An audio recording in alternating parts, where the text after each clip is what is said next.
War Ebuja for Mama Kwaba Edeba APTV AP Radio 105.7 AP Sports is bonene and so ye down friend Yamete Ache Bimia Transi. I the AP Sports eba Nomian Sano and ya bono san ya sorry Finkunyaso na akan news no KW and after the boss lady Abatuja every amount this time till 6 a AP Sports latest update around the world of sports transfer news and after Euros no games and no course on after Copa America games course and the matches in the so and no the semi final and no yes any more quite second leg no and I say second and the semi final game ever so and the Copa America and after Euro 2024 course Germany it's France Oma to Omo ete Omo any Paris me don't some ababa and I'm one saying you see transfers ne wise Manuel Ugarte to Manchester United they say advance Matthias Delays to Manchester United emun some Chelsea for Karim Adeyemi and no medun komo Madrid and so and some people baba at a free Madrid presentation of Kylian Mbappe is Mbappe free mo our Euros no the next step for Mbappe our Real Madrid but the latest Barcelona pre-season officially and then and start here updating more ebe through about the NSL mfigino every ada local news no latest ebeba na Ponsa ewo Petrocal me don sameba contract termination ono mawie and then I kwaso between Nana Ponsa and a Petrocal me don sameba and then Nana Ponsa 6 months ono mawie wow me den sampi beba Krobia Kumasi Asante Roko latest ewo kotokwane saying players in the ban no arrive players ni bia kasa latest signings no ebidibi abahas yebeko and afi other clubs no ye de wonsem ebeba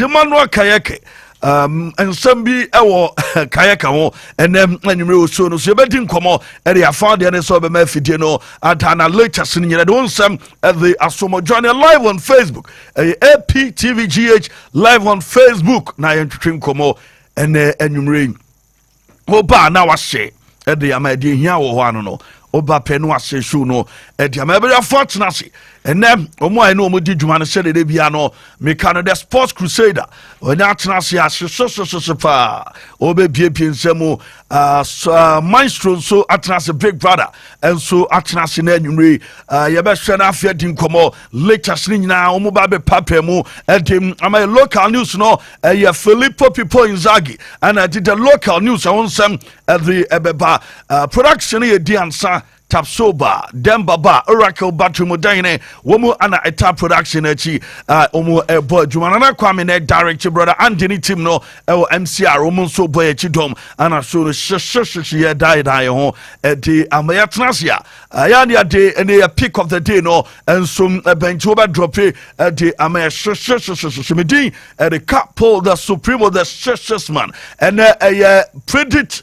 The arena between games are El Basso and Enumere. You was Uruguay, Colombia, or the Copa America, and you were Netherlands and England for prediction Sabra. Na yenin komo and the team no Netherlands say send almost England area send almost SM. Well, obetimi aka England so betimi qualify and now say Netherlands betimi afam Uruguay, Colombia, and some game no obetimi at the Avania said and Mexico. My entertain komo kaka Heaven Gate, in their Facebook messages Nikakra was a good afternoon, boss. I'm monitoring the show live from KNUST campus. Netherlands will beat it coming home to qualify to the final, and Spain will beat them in the final on Sunday. Greetings to my lovely mom, Adrafima. Yerasi Aaron Wasajefo was a good afternoon couple. Thank God it's midweek. Hey, today I can't wait to see England beating Netherlands. Saka to score. Greetings to my lovely wife, Millicent Tete, and also dear Friwaba. We in Sia Augustine. One also message me no anwasem nemo main Komanim Kakra. Was say also Alfred. Was a good afternoon, Supremo, watching the show live from Ahensine. I need more update in the camp of England. Greetings to my lovely friend or Hinewa Yedasi. And to Atiaba England. So you have to train Komobe free England and then Carrasco said good afternoon, Capo and the team. I'm Carrasco watching the show live inside a Brie. Good luck to Fadi Valverde. Netherlands will win this Euros, Medasi. And to Atiaba Chira Grace said I'm big shoes from Brekum. Yeah, that's a sort we have a branch bright. AP Sports is on fire inside Samra Boy tonight. Jude Bellingham in the night. Okay, tonight is Jude Bellingham night. Okay, yeah, that's Insia Augustine. That's a good afternoon. Capo, please update on Barca. Watching the show live from Santase, Darko Williams. Okay, and Dene Wadiaba Osikaba Capo G. Was a Capo. Good evening. Watching the show live from Kuwait. Okay, good job. Keep it up. Today be today, but England will win tonight. Okay, Kumo Ejanum. So thank you very much. Pace Nation.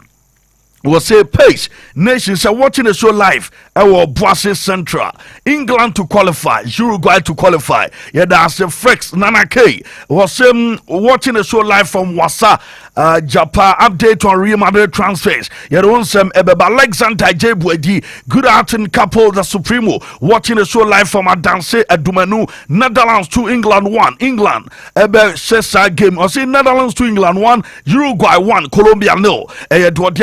Shraba Nana Kwesi Wusu. Good day, Capo.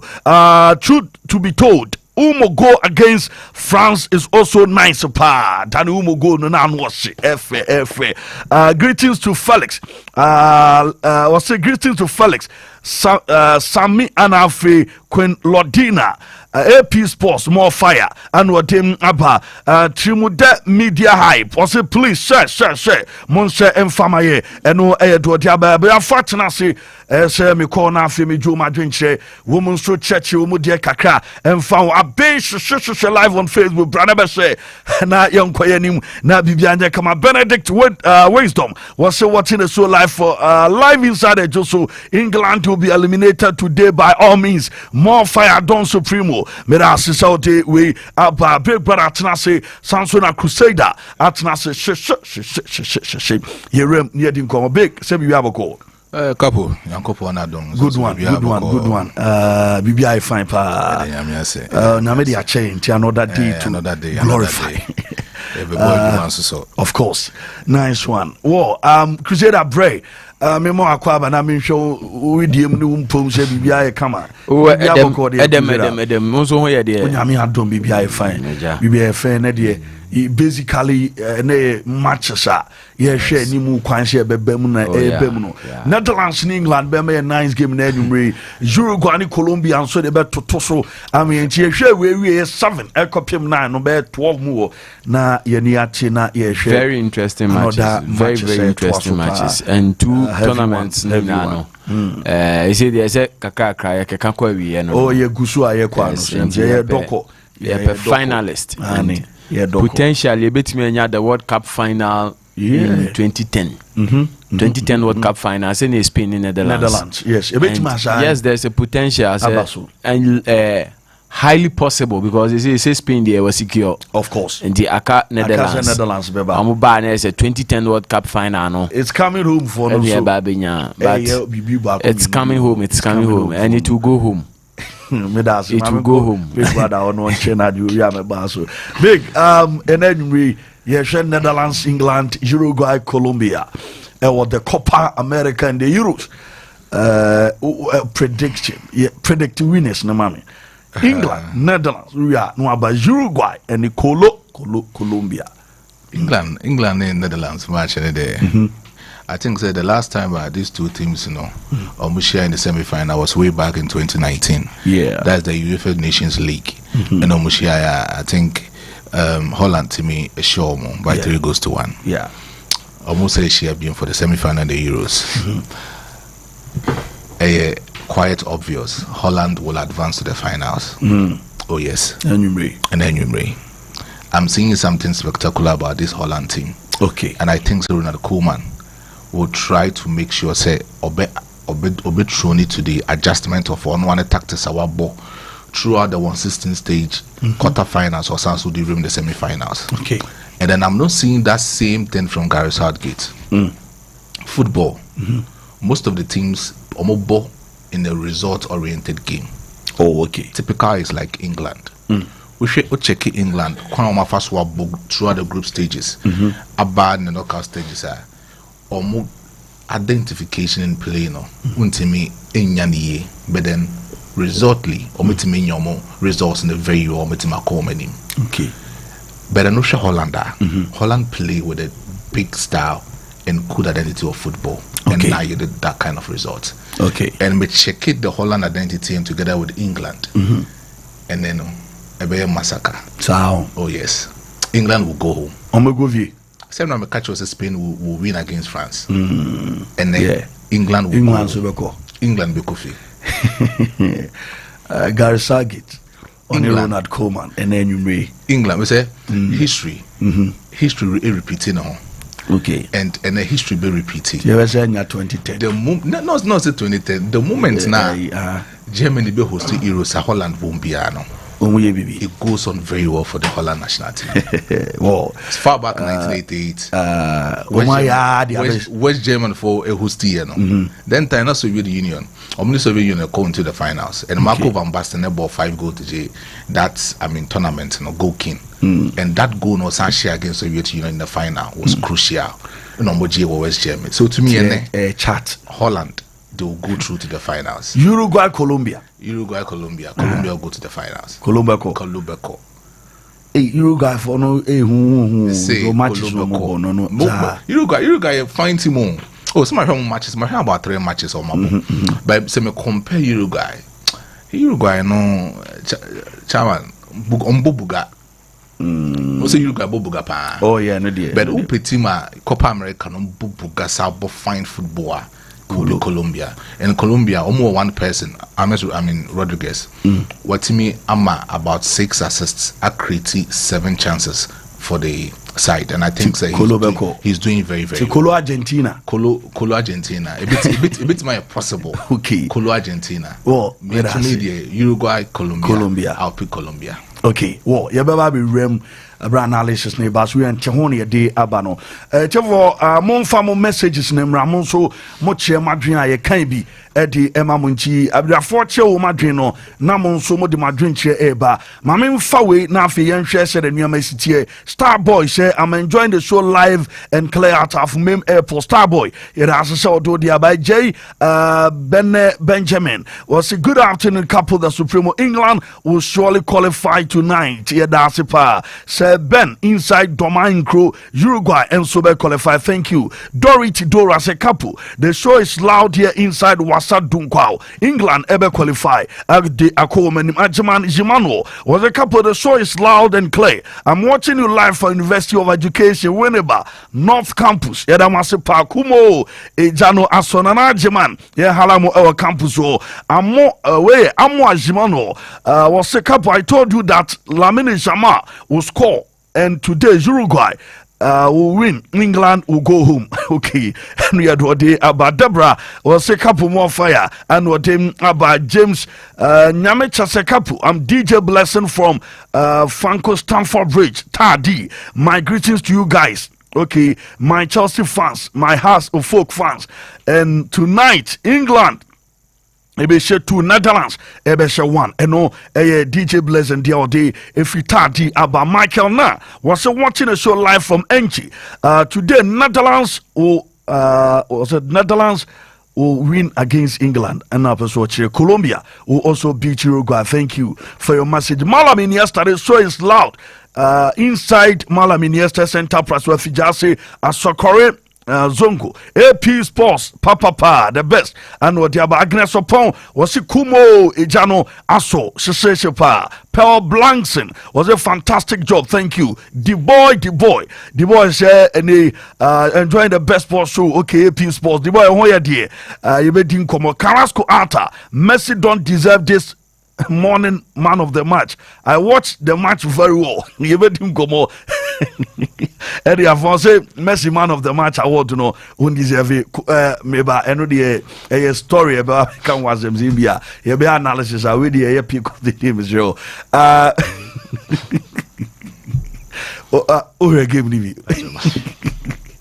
was it on your the Argentina game Messi every man of the match award? That's what we mama Messi mo don go to be on beje je normal was on who Messi say was what dey kawe no mama later na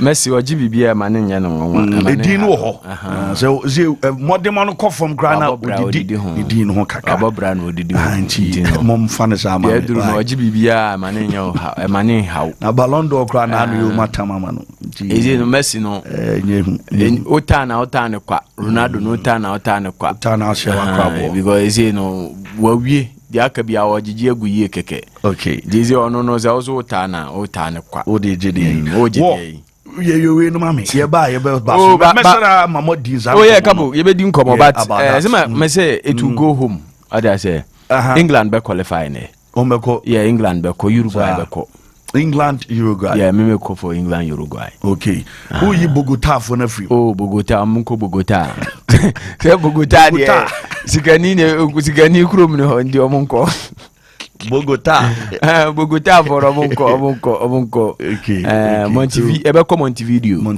oh that's it and Montevideo be there okay Sanso na London be there so you're going for uze sha se makase Netherlands for no asa bibi di omachi ense bi pian mo e di omo e ko but ni nyina mo no still I still maintain say enyi ne and the last stop there's something also working for this English team almost so ekuta spirit bi omo de kone okay and that has been the main driving force for the English team no bia England embo exciting football said the opposite no okay but they are effective they are getting the job done omo ko form kro mutimi sore saaba unze obi on ma to form a edin so be sorry by England of omo 2 games o ma boni nya unze omo to form no ma sorry dey about against Slovakia England to form obi anim say England awie na wapeja no ho no aba against Switzerland the same thing England to form na wa sorry no dey aba e dey ko end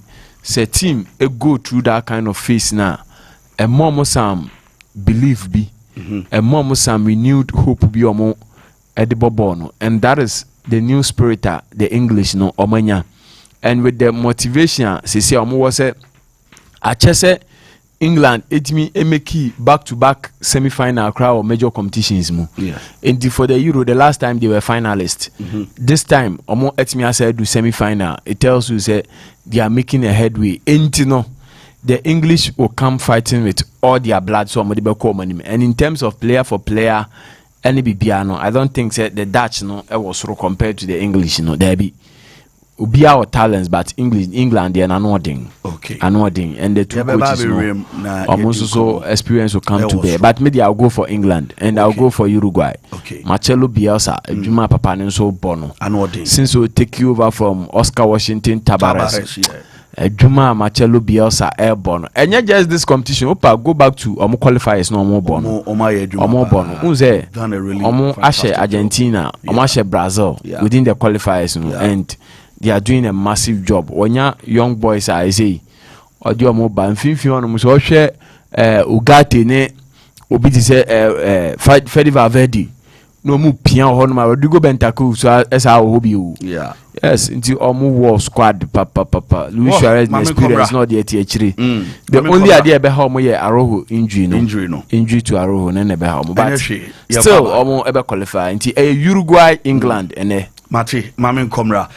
Me Kwamon aba na ya twaso. Mr. Tunchi on Facebook was watching live from Ashankagwa AP Sports. Jana Somo Fire no di atu actually.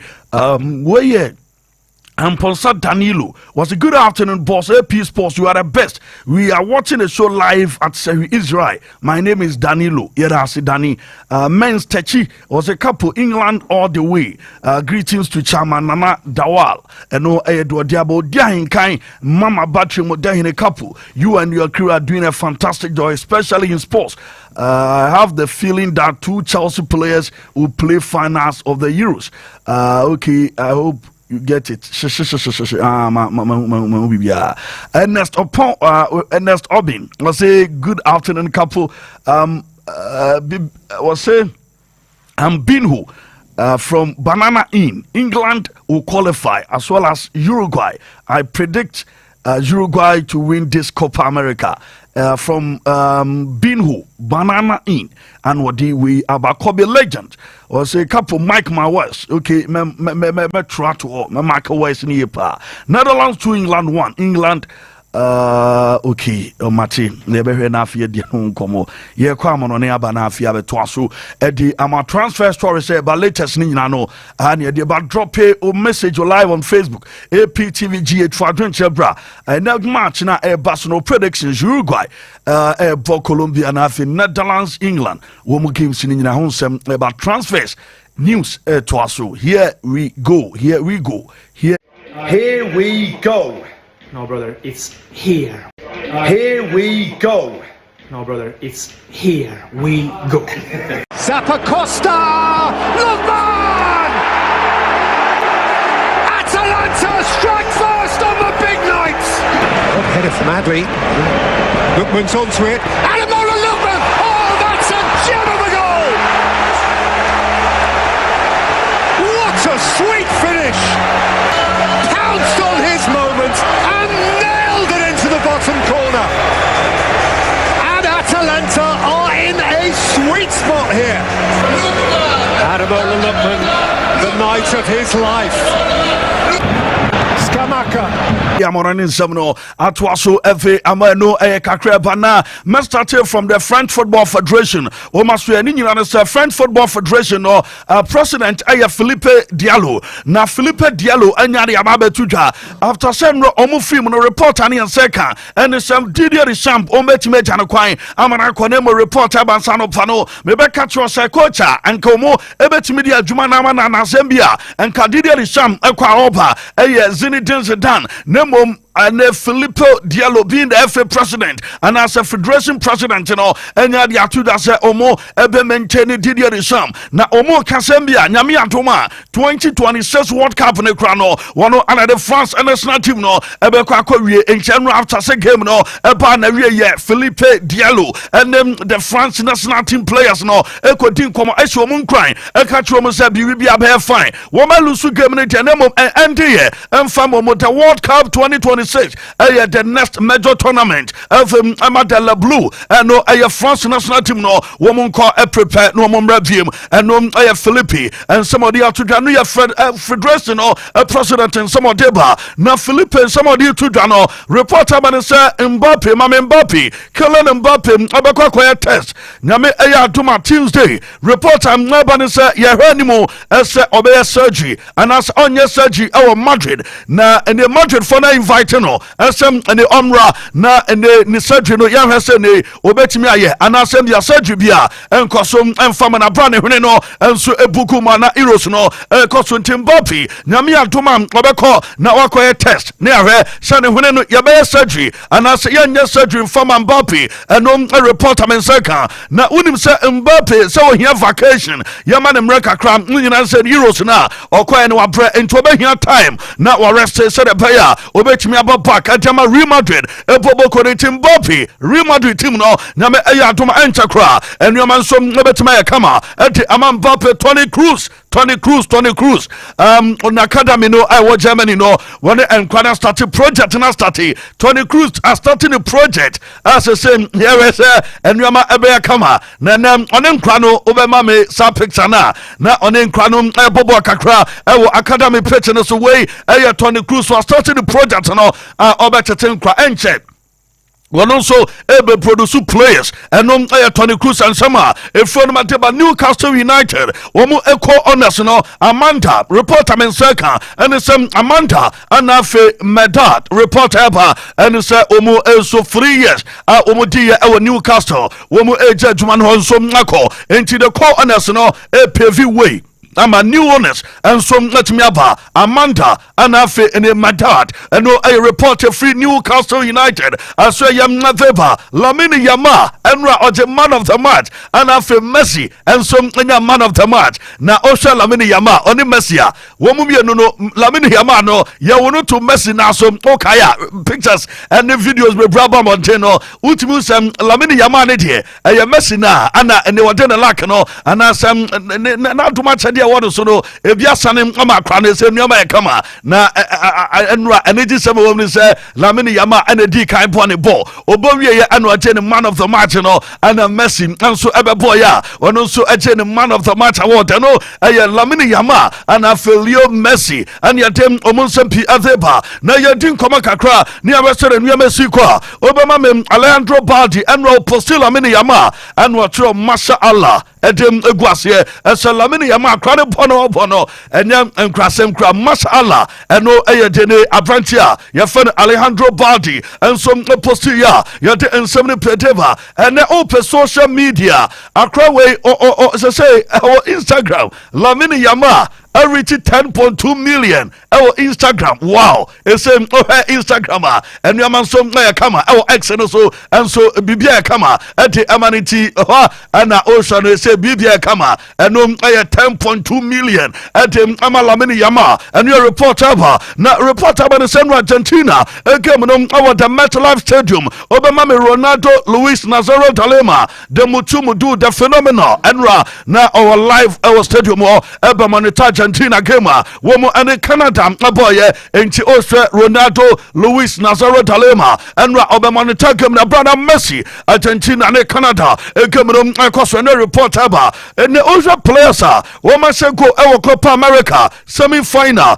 our Maseko, our World Cup semi final, Diego Forlan, Asebi, Romario, Asebi, Lionel Messi, and Rawaseko, our the semi final Copa America, Wabeka Legends in Hall, Wabeka Diego Forlan, Wabeka Romario, one of them and Julian Alvarez, and so Akaubi, into players are Omaseko, our Copa America semi final, and after World Cup semi final, only 4 players, and a reporter for South America, and them never, not Canada for none.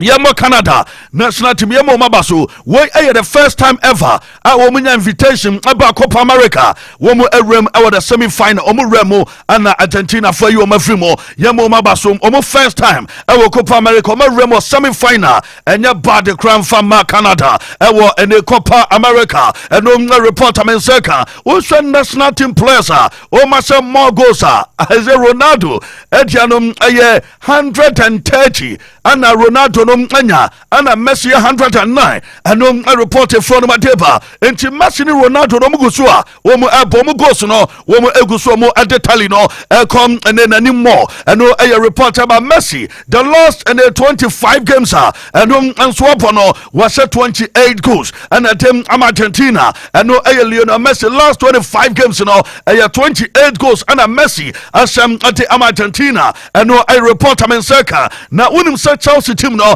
our transfers omani Danny Olmo edin koma Chelsea called Danny Olmo and no Chelsea team no reporter means 51 million euros and a release clause as Chelsea tia FM RB Leipzig in Chibobo kono mani abre Chelsea for no and then omoko player we watch na womo enso mwa na player no na Liverpool enso pe Danny Olmo na mo reporter means say Liverpool do no off and no a reporter na Chelsea for and Karim Adeyemi na yamo Chelsea team na baso eze o transfers na o England o per club omo call transfer numu yepa Chelsea and Manchester United na Chelsea no omo ne Karim Enra me be ka to say Karim Adeyemi do no wo mu apushim akona nim na reporter eba ne so omo do anim yepa akwa no ne release clause no Dortmund from ebejibia be 25 million euros and omo nso ebetimi ante for player no and no a reporter yensam eka Manchester United Matthias de Ligt do no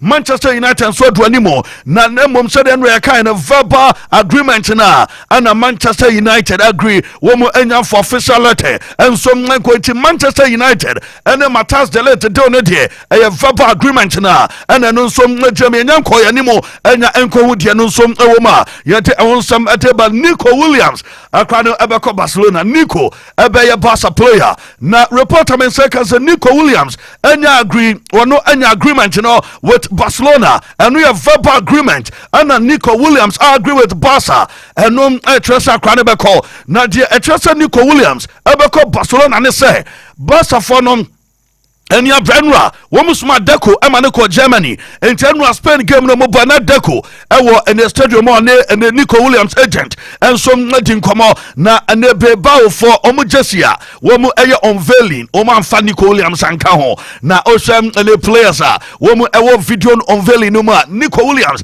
enye part of the video eno echasa krano enso ebe move to Barcelona enti we Barcelona fana sasa na ema waninje because Nico Williams no Ebana fe Nico nie Lamine Yamal enie Pedri nie Gavi nie wow what a team and a reporter banchi Barcelona yatem omunsam pi eba na mame Barca team no nie ni nkomo na de omni say meba Barca subiem Brentford team no demand 60 million euros for Ivan Toney Brentford eboboko no Manchester United omu demand them sika 60 million and a free Manchester United for a branch Ivan Toney and a reporter but Donny van der Beek and some move to Girona eboboko na no panme de on sampai Manchester United ebenya 500,000 euros and a them free more and after 4 million to 5 million add-ons and no a sell on clause and some ebesa contract no and no a Donny van der Beek in the dollar was them ewa Girona Victor Lindelof Manchester United reporter mwabanesa Victor ebesa ofi Manchester na oko playing time and no emwaya day at him amano lack of playing time when be more into Victor Lindelof and some ebesa o movie of every Manchester United and no a reporter in Saka yatem and somebody predeva udu and Sunderland Jude Bellingham ninyo ne fa job no reporter men Saka sa akrano yasi Premier League clubs ni bebree and so about rate active was so betna Sunderland afu atwaso abo adwuma ne Jude Bellingham ninyo fa ne job no akrana sama watem ababa tutwa yate ensem ne predeva akrana fa ne Ethan Williams our Manchester United was signed a first professional contract FM ama Manchester United and no Ethan Williams wano enso and also no and was signed a contract yatem ensem ne predeva Musa Sissoko meka Musa Sissoko no den about trim dem na wo kai fa Musa Sissoko Musa Sissoko and so ebobo no na watone enei was returning Watford and 2 years and Musa Sissoko and so abesan ete ama Watford yate ensem pedeva na Leonardo and Spinazzola and some assigned ama Napoli Spinazzola no and so rem our Napoli ono so akopojuma ete ama Napoli or Naples or quite a free agent and a reporter for na Thomas Muller Bobo na Muller listen yaka players will retire ese Thomas Muller wa retire da na Thomas Muller ese reporter ban say Tommy enso awie ewo international football what did nyina ba na wie ese Thomas Muller enso ewo the German national team ese wono so awie the Mannschaft wono mu awie no Thomas Muller enso me free wono mate ba ye din komo ewo ne Barcelona and the Barca training ground so ewo Ciudad Deportiva ana Victor Roque first player I will report to your preseason and Victor or the Necano and some by Nasam to Accra na Accra no or Pepasa no or Papa one and about the first player I will report to him our Barca one a preseason a branch of Victor Roque and also Victor and the next player Ansu Fati Obama me Ansu Fati so pano na young players no more cash and some I report to Ansu Mazakrano and a car our dem Remo Crusaders Ansu Fati no and watem Erem no Hansi Flick by champion coach and so not in the car by the car the ato Hansi Flick in the car we no a car Xavier 23 years and womatem Amano no and as I say oh you sue our Barcelona and Hansi Flick in the car and Urban Mecatrio and some and the Thiago Alcantara and so Baba Boajuma Barcelona na Thiago Alcantara ne ono so ba Thiago at the Audi and by wow Thiago Alcantara and Osha ne kan efe wow Thiago Alcantara and ababedu no na Thiago Alcantara yes Barcelona for no ama the permission say obetimi ene Barca ya adwuma na mo contract no omenya fama no or work with no contract say oni contract or be adwuma eye kakra na Barca for na man contract and na a medical examination and a Barca team ni mama players no abra Barca players na report you know obema me for the first time omushesha ye obenya ene Victor Rocky obenya ene players no more na ate amame ni atin komo Ansu Fati ene boys no omushai no ana oshane mama time omo buy no mama no no omugina ene sportive ananim ho no na ye ni ho komo ansa na ra inside na ye hwe omo medical ne kakra we no aye time na medical examination e koso na mom we aye time of Frankie Dion and boys no ohwe mu a wo mu ebedu ye omu chie omu bondia sa Yeah.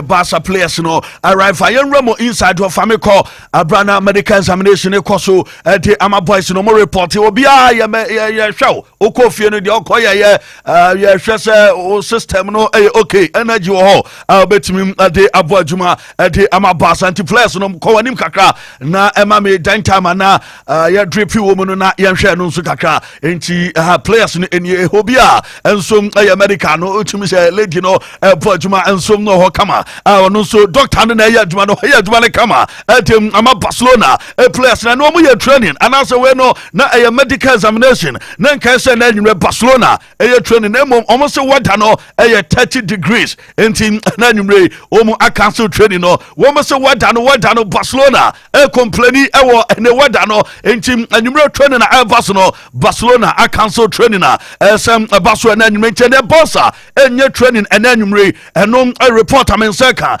na unim sem the Manchester United epoboko no Manuel Ugarte do no Ugarte Manchester do animu wo ma din komo no adu akire Manuel Ugarte enso to Manchester United ya just take shape pa eno Manuel Ugarte enso ma ya deba Chelsea for no Chelsea team ne dia udi Chelsea ni Chelsea for omu ya club omu nya bibi kakra bia omu timi de hoaho omu eno na ma me Chelsea asem no wo mu adeketwa bia enheda enye ketwa mu musa na Chelsea team no our final our Copa America unim so mu two players and our final omo Marco Correa Spain and omo Enzo Fernandez Argentina wow enti omo den Chelsea player bako enso abawini cup enti abromo ana den ni omo mienu nyina obi a enso betima fa cup no enti so ye Chelsea ni a final no obeko Marco Correa echi because Spain adu Argentina enso adu final Enzo Fernandez final obedi Enzo echi ana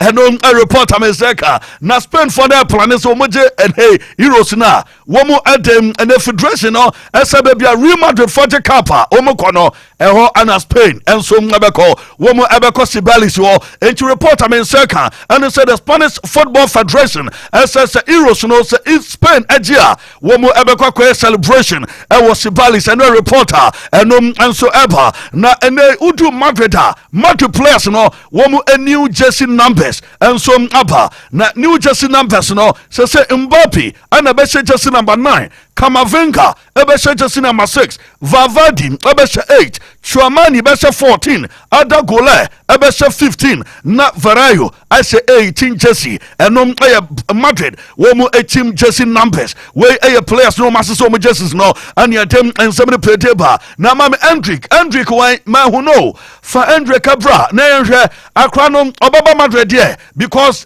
we a Madrid player but na jersey no over man number wow Madrid form na kwa jersey number aka our Madrid jersey number 12 They say jersey number akano, jersey number 12, jersey number 16, and jersey number 24. Enti emubako Hendrick. So mo mana embia Hendrick befa 12 or befa 16 and jersey number 24. Our Real Madrid and a reporter Yensam Neka. They say Mbappe jersey no nyami adumo china. We are Madrid fan.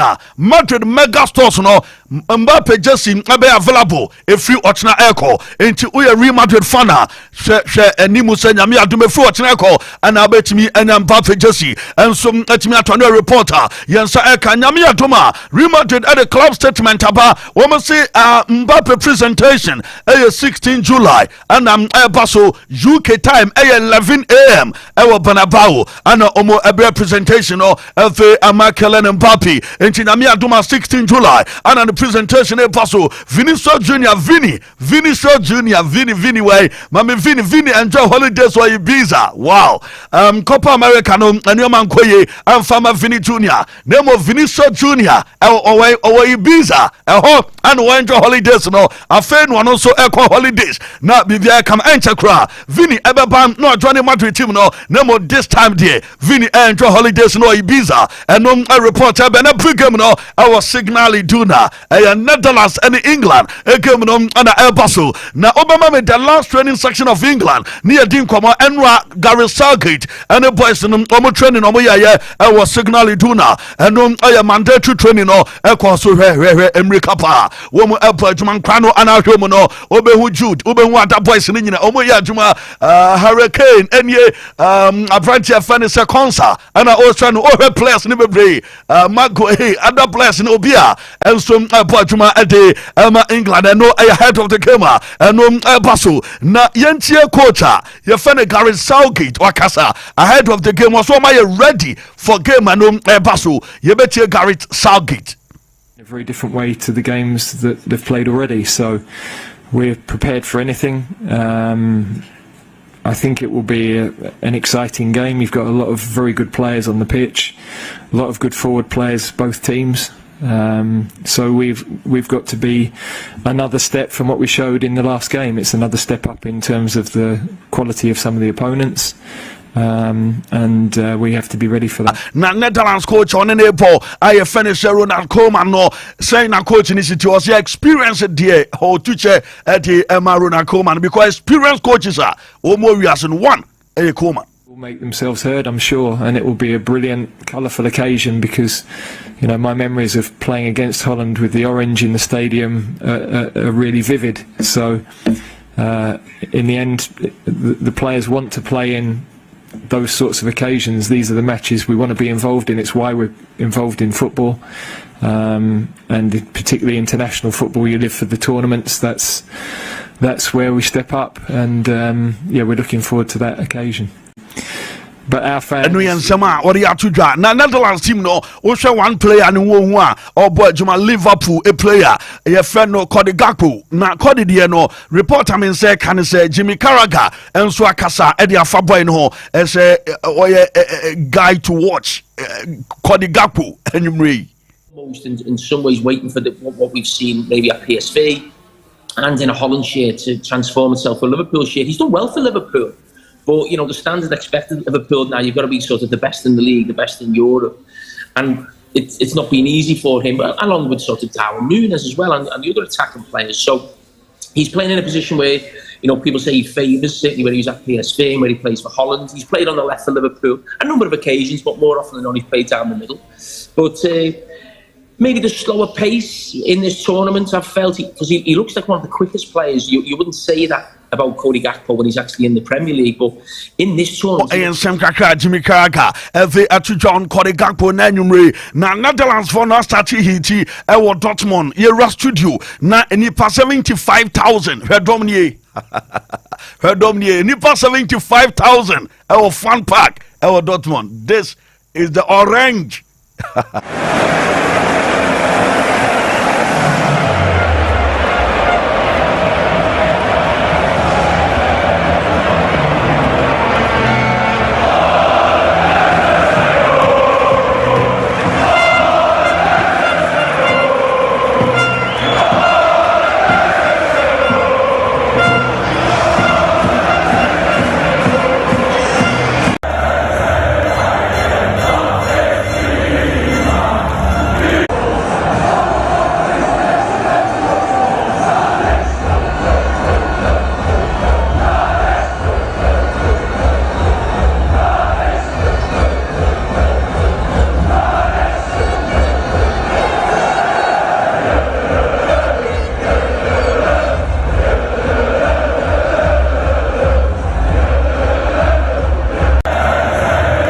ana supporters no omo hiti kakra England for nyina ye because na nyu empire ebedwa omo hiti ye pa ana omo de ebe rankem na no report and say kan yadem ensem pete ba Neymar enso na say Neymar flight etu nyame eya na Neymar flight no 12 p.m. ene enwumre na sen kokko Riyadh ewo ene Saudi Arabia Orlando ene enwumre 6:15 and 6:51 p.m. Neymar flight no entimi amfra wanchimi ya cancel flight no entinya de say Neymar every Brazil ete nani enso acha Riyadh eno sad news adima Neymar ntimi travel ne eno report about Rio Ferdinand debate no Ballon d'Or no why na beje Vinicius Junior Frimo say Jude Bellingham ewom yentie Rio Ferdinand and so akasa persuaded you otherwise? I don't think anyone's done anything else to suggest that it should be changing. I think Vinicius was the most decisive player, was a huge part of why Real Madrid won the league and won the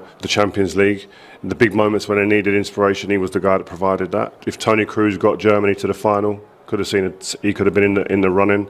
Listen, Jude, if he starts performing and continues scoring the goals that he scored in that vein, and England get to the final and win it, he's definitely going to be in the shake-up as well. Vinicius Junior for Ballon d'Or, do you think that's still the case? Has anyone persuaded you otherwise? I don't think anyone's done anything else to suggest that it should be changing. I think Vinicius was the most decisive player, was a huge part of why Real Madrid won the league and won the Champions League.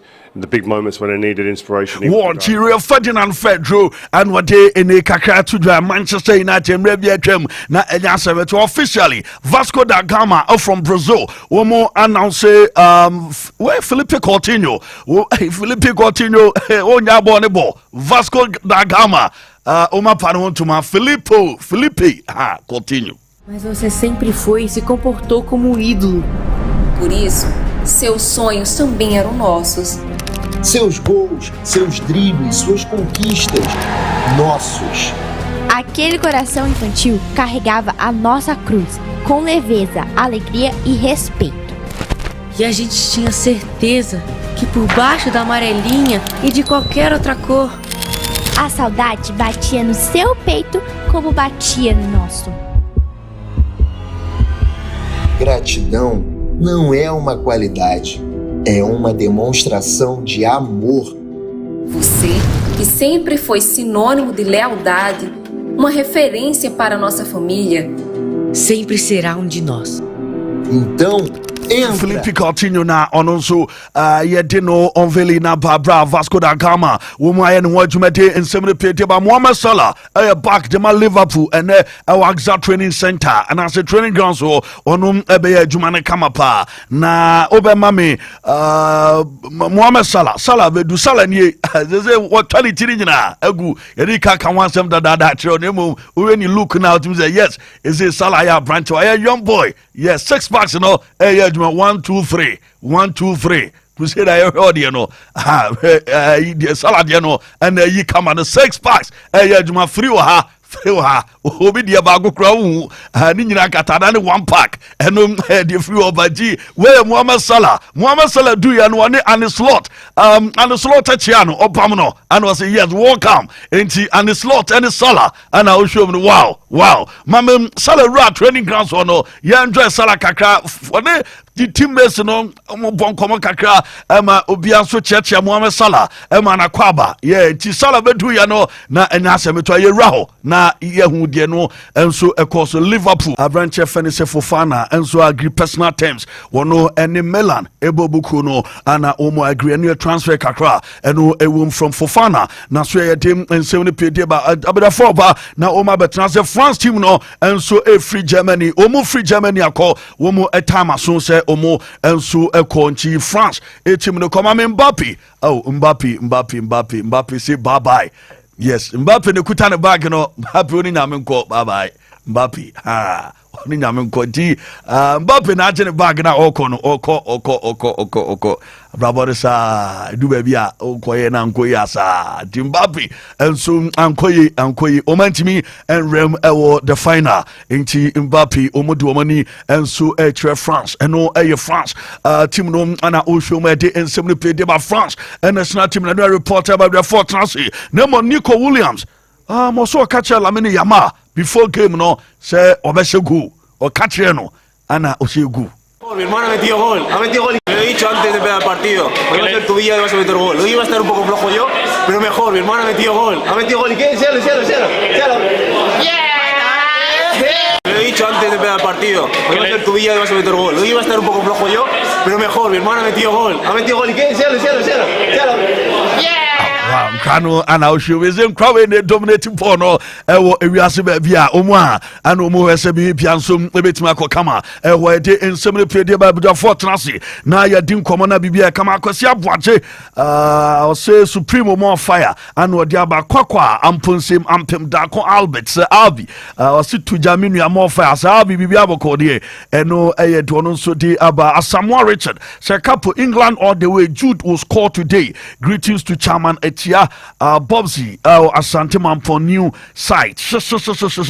And whatever Ricky Boss say, Capo wish my boy happy belated birthday.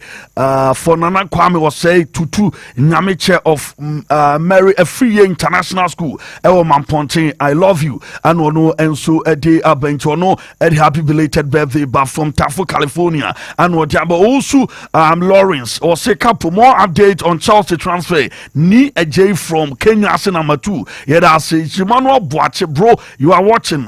Say we have called the Agrimo. I mean, Chow Nedumri. Jao Konadu was England. Will win tonight. Capo. England best tonight. But I see Madrid star YD Sussex was good out in Capo. The success man. Kumo more fire, please. Say please tell. Say Capo, please tell Spanish team, football team that. Was a statue was by also doesn't know them. Okay. The statue only knows Real Madrid. Spain will lose the final. Shout out to Vinny Jr. And Ballon d'Or winner. APSPORTS Power. Madrid star no. Was say Sibalis wono Odua. In Nim Krono national team no. Wow. Charles Kojo Bofo Inkum from our Fano Bibiabo called Marcus Boatin in China Fatal Fuseni Nana no me so o monitor Fatal se Bibiabo called yen Chawni team Nina e go so Nananum FM manager not cheni team Nina in Halam Ho. Wo my memory na big brother Bremuna fi yen fan shisha so na yɛhwɛ games na ɛno kɔ 75,000 Netherlands fans no ɛwɔ Dortmund ɛwie ɔmo hiti hyehyɛ warm up nka ɔmo okuroma nka ɛfo mu paki pan tertiary anaasɛ phobia tertiary so ɔmo so ate ose weekends no more 80,000 more na ɛba ɛnɛ anope Dortmund gathering no ɛnie nti ɔmo bɛfiri nkyɛnkyɛn abɛka ho no nyamae nti wei yɛ Dortmund hɔ deɛ na yɛmfiri this time ankɔpem time a game no bɛkɔ more than 80,000 ɔmagye na fa wɔ yɛmmɔ nkɔmmɔ kakra yɛmfa the next 20 minutes nkyerɛkyerɛ mu kakra ma tiefo orange Orange for no. Orange for that all day. Boss, yen chance na yen dey tie for na hwefo nyina ase na yen chance free na me yana metina se ameka dwumadie bi hu nkomo kakra che se wo pay online gadgets, electronic gadgets ne home appliances odi ane se obefre poke bell online shopping. Na wetimi de obebia obi an otimi de oniama etimi e de abrel o de frɛ no na bookie sɛ niama we na ope o de bebrel me say o de bebrel me o that trust when mu say on ti sɛ o mo maka no ti sɛ o frɛ no nko ade a o de bebrel o frɛ no befrɛ no 0245 099786 0245 099786 0245 099786 into so free poke bell online shopping baby will be an obitim de oniama opbi etimi de abro na bibia koyi e de amount kama na boss my mission is in free Spain in France game a course so enra I think say one of the beautiful footballer made to me pen ultimately na a final before final. So although say a semi-final match there, but penultimate to this kind of tournament, me want to say it was a final because the Spain national team one of the beautiful moments of football as compared to the France national team. Also my beautiful moment of football. But then so we share this kind of moment. Abra France, Eddie kind Papa friend say Randall Colomo and Etimi share better take kind of spin for better take it was that moment I mean who say not in the moment of football be able to see in football but Spain for to me coming back it me make sure so it might be a come at their more but then what check it with Spain and France it is quite clear say game wouldn't have gone into penalty shootout because right from the first minute to the 90th minute we saw one particular side that all dominated throughout the game, and that was the Spanish football. Over here, it was a mixture of the tiki-taka system and a mixture of Luis Lafuente kind of football. Spain for DNA, we all know say tiki-taka no. But then Spain for us also adopted to a old-style tradition, almost fast so they share almost system, almost dominating the world of football from the 2008 to the 2012. Almost the 2008 Euros, edging the 2010 World Cup. As also the 2012 Euros, it was solely exceptional with their project. Projects, and they say they have the protons and DNA in that kind of you teams no more. Okay. So if only so person will born into the Spanish national team, and they say you should be a possessed player. What born in between youth football, right from the under 15. About to the under 17 and under 20.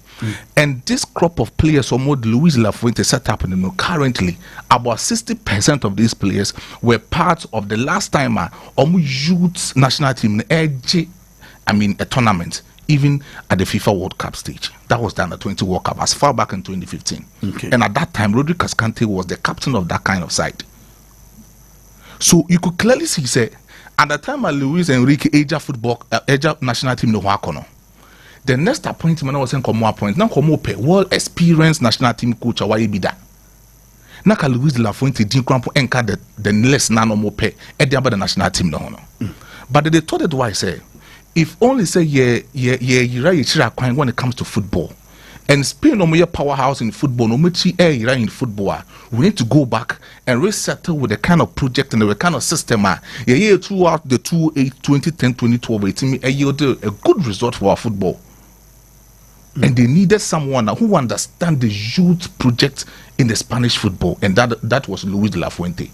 Okay. So although during his appointment, most of the people in the Spanish football did not accept appointing Luis Lafuente, so Ombeye the head coach for the Spanish football, because someone said, "Oh, you're too young for that," and then deserved that kind of collapse. Typical example is Kwesiapia, Ghana Black Stars. So only they got the 2014 World Cup. So it was just a moment that Luis Lafuente needed to prove to some of the critics, and they say, when it comes to youth development of football and when it comes to national team, it is quite different. And in the same strategy now, you develop under 17 and 20, that will be the same strategy be developed the Spanish football. So what check the kind of football now throughout the group stages to the knockout stages up to this particular level. Clearly, if say Luis Lafuente Ebobona is a little bit of tiki-taka and the mixture of Luis Lafuente, the tactical acumen or they run into this kind of national team, it is solely exceptional. And now about the 4-2-3-1 formation. Okay. 4-2-3-1. 4-2-3-1 formation. Typical formation of Julian Nagelsmann, the favorite formation of the German national team. And it was so splendid to the sense, as all the Christmas tree formation, no sense to use the magical square tactical system in that kind of system. So, the power obey Danny Cavallaho, a free woman, it was Jesus Navas. No one checking natural Super Bowl in the likes of Leno Mandro. No one checking Emerick Laporte on also ball as a left centre back, and then one checking Marco Krell also ball as a left full back, and then that tactical four back line of the Spanish national team. And into the midfield, you get the likes of Fabian Ruiz and the likes of Rodrigo Cascante Mujina and Finfiho. Okay. Nipa Treno Mujina, Fabian Ruiz, Rodrigo Cascante anymore will solely be Papa friends Danny Omo are all as a creativa. Onto the left flanks, and I say onto the left flanks, when Nico Williams, and into the right flanks, when Lami Yamal. Or more attacker, OJ and the most lonely attacker will be Alvaro Morata. Typical football. Behold, this kind of tactical thing happened who said, no, Luis Lafuente it may cheat the side of Didier Deschamps. We're cheating the big time. Over here, the moment almost Obo Rodri and Fabian Ruiz in this tactical two midfield, it won't feel if you want to panel. Also, who say Rodri and most of the advancement or better rely in the defensive act of the Spanish national team. Okay. Now Fabian Ruiz now a more advancement as offensive pivot on Ubekonenim. I a lot of clinical passes in the attacking third. Meanwhile, we have Danny Omar also able as a creative, double elbow as a number 10. The attacking third. The moment now Fabian Ruiz Bekonenim akobua Danny Omar or creative 2 double number 10 So Bakun operate as a left half space attacker. Now Bakun so operate as a right half space attacker. It's clearly. Not Spain for no overloaded the left flanks. And left flanks in the French national team. You get Ousmane Dembele and Jules Koundé. So Enra, Jules Koundé had a power tough time in that kind of fixture. So the Spain national team was overloading the left flanks. And left flanks were no Marco Cucurella honum. Fabian Ruiz honum. The likes of Nico Williams also honum. And then you get Danny Olmo also shifted there the right side. And then Fabian Ruiz also shifted about the left side. So 4 tactical players, they were overloading the left flanks. The moment they yes, I know. Create a lot of superiority. Superiority so create a lot of numbers on the left flanks. The moment we create a lot of numbers on the left flanks, and best shifting most of these French defenders towards the left flanks. Okay. So the moment now Rodri Cascante directing most of the passes they are to the right, because at that particular moment in time, look at Hernandez and Kylian Mbappe so about onto the far behind Lamine Yamal. And that was the moment Rodri was channeling a lot of passes onto the right flanks. So when you compare with the game on boy, the Spain national team, game on boy against Germany, it was solely different from the game on boy against the French national team. You talk about the work of the French national team on midfield. You get Chouameni, you get the likes of Andre Rabiot, and then you get N'Golo Kante Ewunfinfiho. Andre Rabiot, Chouameni, and the likes of N'Golo Kante. Okay. It wasn't a good collective display of midfield for Didier Deschamps. If you want to play these 3 tactical midfielders, me and I make say, na kame pe line up me who Camavinga, Chouameni, and N'Golo Kante. Okay. The moment of what Camavinga, Chouameni, and N'Golo Kante, it is solely exceptional. N'Golo Kante be operate as a destroyer, but destroy the works of Rodri Cascante in the midfield. The moment who said Rodri lay back as a deep line playmaker, N'Golo Kante to me so or mark out Rodri in offensive opponents. There be on your side, The moment of Bayesano, a big create a lot of spaces into the midfield.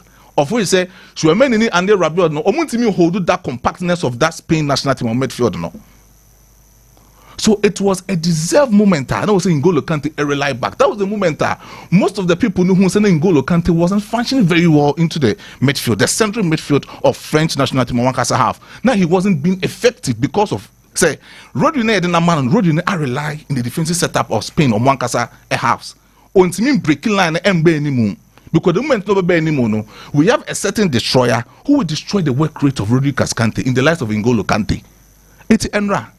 The ball near here, match near here, it was a tactical swift between Luis de la Fuente and Didier Deschamps. And most of the identifiable things with this game, they must say, Rabiot no as a number 10 in the center of French national team, No, it means channel a lot of passes into the attacking third end from the French national team. And onto the far left, into the left flanks. All those Lamine Yamal create a lot of overloads. With the right flanks, but Kylian Mbappe and Theo Hernandez, this is the problem. Kylian Mbappe of late, on team track back and defending very well. Now, I was having that belief. Say, ABR face marks nation in team going very well. But then Enra, face marks, we saw what he did. He was able to create a lot of offensive overload, but when it comes to defending to support Theo Hernandez in that left flanks one boss, it was very bad for the side of Kylian Mbappe. Okay. And the moment we let fullback unya offensive person or nobody me defending very well the amano, tembian at the pressure but who left fullbacks no so. Wow. And that was the moment Rodri Cascante was making sure that the moment Obama said Nico Williams I tight or no. On 2v1 situation with the side of Nico Williams, he will switch most of the passes into the right flanks. And that will be the moment Lamine Yamal will take on Theo Hernandez in that kind of spell. So Abro Nya ball into the second goal. Look at Kwame Faso, a twisty, 3 players onto the left, 3 players onto the right, and then he was able to locate the far top corner right of the goalpost to Tim Desheo. He wanted space, and that was the space to Tim twisted these 3 players. And who say, open space, So when you check about the tactical things, Luis Lafuente, and Didier Deschamps do Kuma clearly, Didier Deschamps Enra, tactically, he was outsmarted by Luis Lafuente. Luis Lafuente, HN said when it comes to tactical things, when it comes to technique in the Spanish football, he is very good on that. Okay. And Enra, sorry to say this, but the French national team, they were not up to the task. Okay. French national team, Enra, posed a lot of threat into the attacking zone of Spain or national team. It wasn't successful. And then Jesus Navas impressing me very well on the right flanks.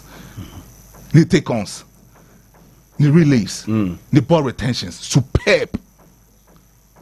Me who said Danny Carvajal crampo in the game. He was even superb more than said Danny Carvajal. Taking that right full back position. So I think Luis Lafuente, upon all the structures, upon all the phases of football in no match number they did very well to outsmart the side of France national team. So Omuye no me frame. Maminko, I mean Holland, England game no swear back in there. Only baby boss. Yeah. Now o check you Ronald Koeman. When you're born the ball now, Makacho so operated from the wings, and then especially being the 4-3-3 system. As far back say you been the side of Guy Southgate on also ball in the 3-4-2-1 system, tactical system no ball. But this time around, I'm optimistic. Say Papa friend say look show bit me as starting in that kind of lineup the other side of England national team. Okay. Or no ball as a left invented midfielder the England national team. It won't fin. So when you look Shaw, Declan Rice, Kobe Mainoo and Bukayo Saka as a right wing back, it will in fin. And then you get Jude Bellingham and Phil Foden Mubo anymore, and then Harry Kane on ball as an attacker, it will anymore. What check your Holland national team? When you have 4 defenders, Denzel Dumfries, Stefan De Vrij, Virgil van Dijk, and then Nathan Ake on ball in that kind of back four. No? Jedi Scoutin, Xavi Simons, Tijani Reinders Omobo as middle third. Doing at the side of Malen, Memphis Depay and Cody Capo Omobo in attacking third them at the Holland national team. Perfect one. But Kwame some of us were a lot of transitions. So here Ronald Koeman, the tactical things of I mean between the 1/16 stage and the quarterfinals, or a lot of overload the far the left flanks. Left flanks no one a Cody Capo and the likes of Memphis Depay with the Dao. So always be not switching Memphis Depay into the far left flanks. No one switching the side of Xavi Simons into the far left flanks almost. So always be on a lot of overload the far left flanks one. But into the left flanks, one want to elbow as a V1 situation for the side of England, it will be Kyle Walker. Kyle Walker is a big stopper when it comes to these kind of things. So when you be a lot of pace or what strength, now you're wide so betting the ball now far into that right full back lateral. So I break Kyle Walker that would be the time you use a Kyle Walker begin to one boboni the other side or bodema. Okay. So you remember on the Vinny situation, perfect situation. Sure. And they be Cody Capo and Kyle Walker situation. But a lot of overload, they find the flanks one. My problem is say, Jan Pempi, no, England, Guy Southgate, or your transitioner, or the further right. But then the left flanks one has been a problem for the side of the England national team. Of which this time around, they have a certain Marlin. The last time a Marlin started in Holland on national team's fixture against Romania, Obo 2 goals. Now Obo as a right wing forward, and then he scored 2 goals within that game. And this time around, you have Maguire on Oba back. Luke Shaw Ebo as an invented midfielder. The last time I Luke Shaw Ebo Manchester United as an invented midfielder, he failed with that. So only if say Gareth Southgate beat me as a left full back position at the other side of England national team, it will be very prudent for the side of England. But so Obono as an invented midfielder or carry the ball along, but defensively that will be the problem because we have a certain Marlena or track it against the laterals always speed, of which he can just surpass his laterals at any moment in time. Okay. Then you check about the midfield. Xavi Simons, Jedi Scoutin, perfect combo. The likes of Reinders will operate as a right midfielder, and then you get Papa Jedi Scoutin as a deep line playmaker. Boss, open the Holland national team. Obia wire ball retention is very on the carries, the passes, are efficient in the midfield role of Holland national team. It has been Judy Scotland. Even for the club side and national team. Quite fast a lot of blockages. Edman on 1 and a half. No, it is quite superb. And even in the Euros, he has been able to block about 17 shots in the midfield. Interceptions, 18 interceptions in the midfield. And the ball carries, what they are going to the attacking then has been 25 ball carries. The chance of what creating the Holland national team in the Euros has been 5 chances of what creating the Holland national team. So it tells you that Jadon Scott in the original finish not only as a deep line playmaker, but then when it comes to some of the duty and tasks, I was say as a midfielder, in the midfielder, you get Jadon Scott in, he's very good on that. Then again, you get Nathan Akia when it becomes tough for Xavi Simons to swift into the left flanks of Holland or attacking side, you get Nathan Akia also as a left inverted midfielder for them. So boss, in the match is very crucial. But then I'm tipping Holland to qualify against England national team. So yes. When it comes to individual brilliancy, England individual brilliant players. Sure. But then when you talk about football in a collective manner, Holland is far ahead. The compatibility, yes. Pressure, we need form there. Chemistry, yeah. Collectivity in the side of the Holland national team is there. But individual bill and in England for them or bench no crabit must start Holland for almost first 11. But then when you talk about collectivity and team in display, you talk about Holland and Ronald Koeman. It's much say when we talk about tactics, football tactics, he understands. And we are here against the game, Nibiana can attest to this tactical effort of Ronald Koeman. So, and the one idea, Holland, a cool job by Holland.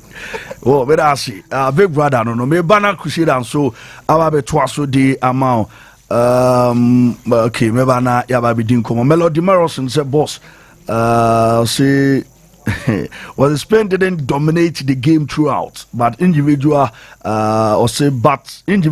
quality qualifies them. France wasted many chances, which Spain didn't. Okay.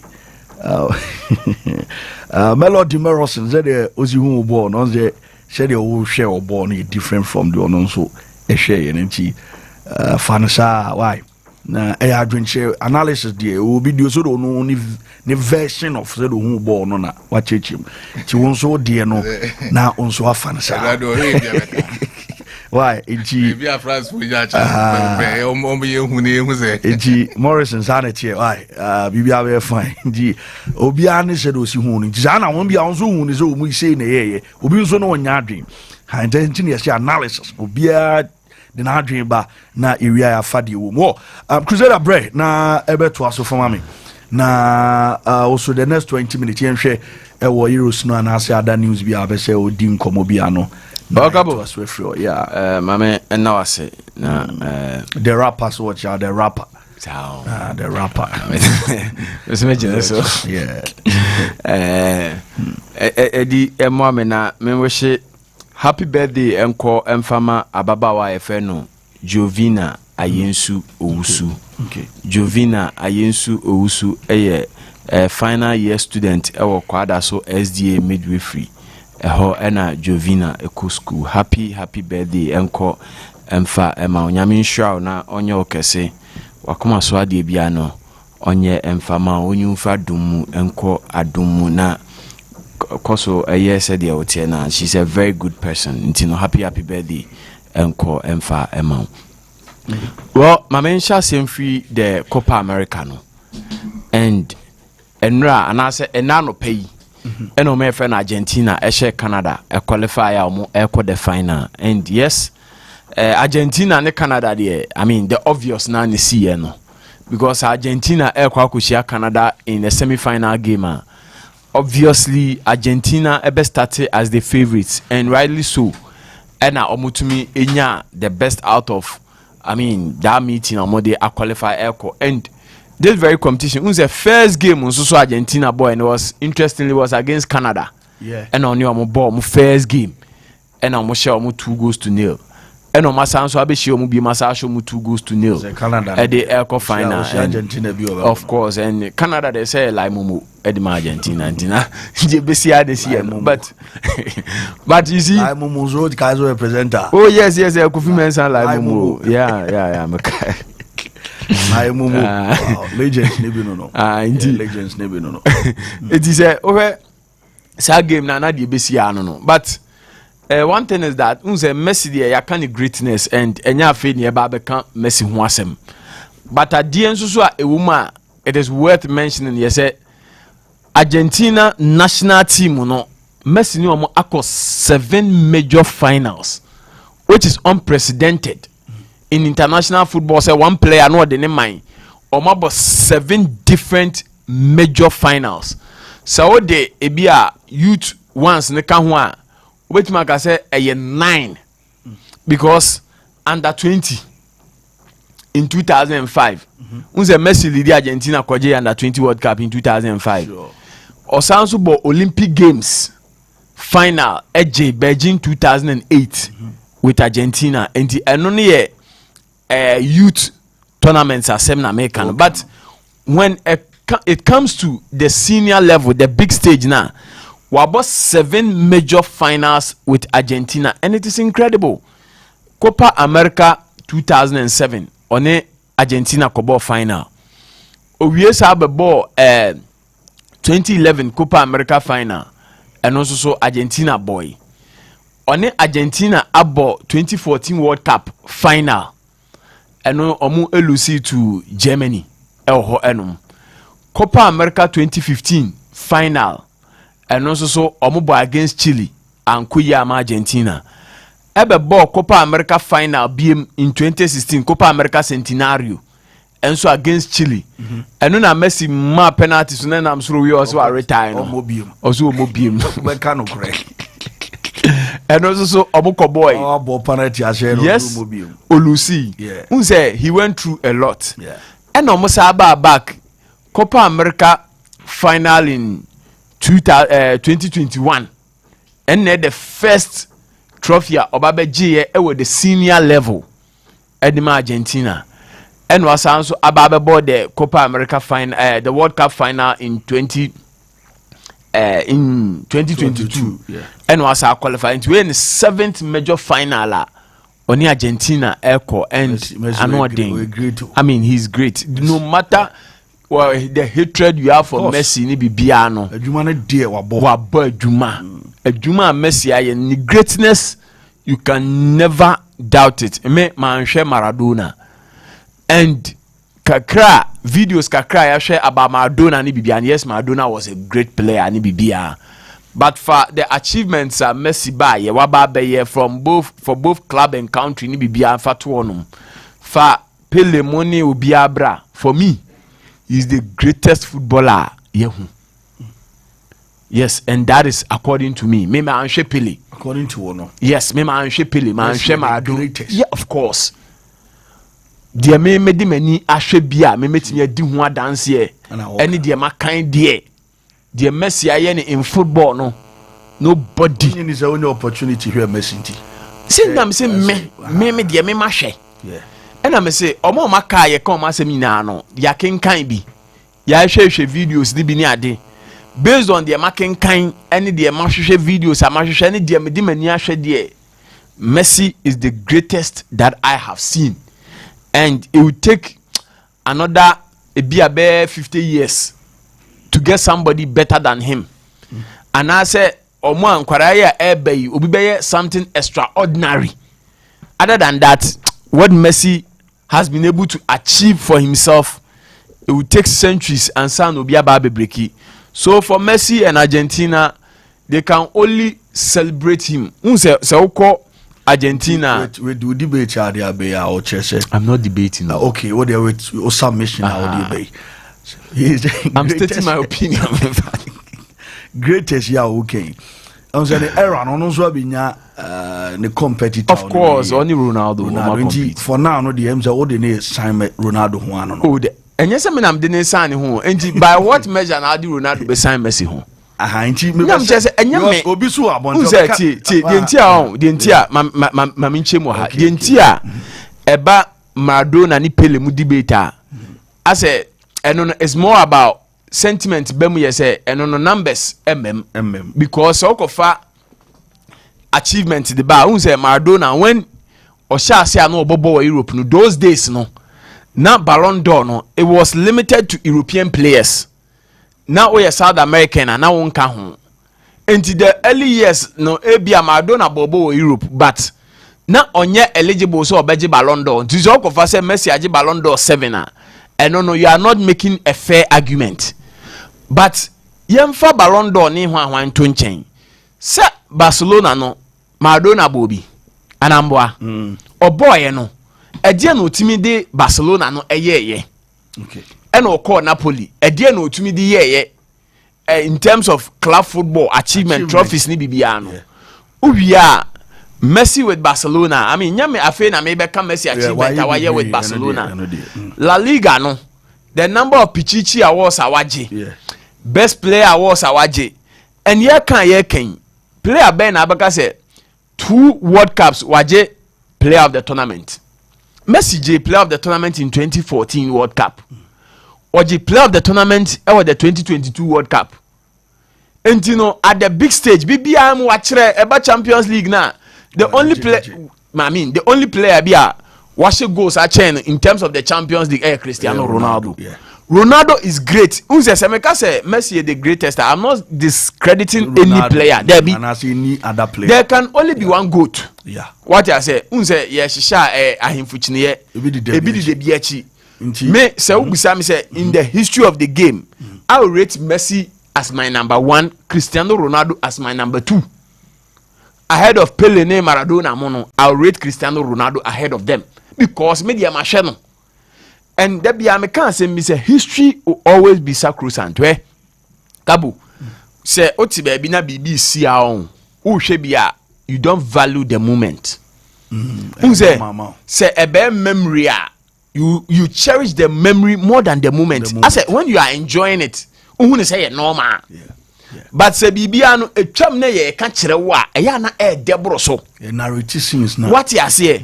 Ebia enei we politics kaka na poko kan Kwame Nkrumah ase ma debate asori. Yeah. Because Kwame Nkrumah atwam. Enti ye ka Kwame Nkrumah achievement a monumental. What you say? But Kwame Nkrumah ye nipa ba ko a omutu na ban gu ye Ghana fo bosi. Ehhehhe ni books a otro ye ese ne ne nyina amanfo ani JC atu.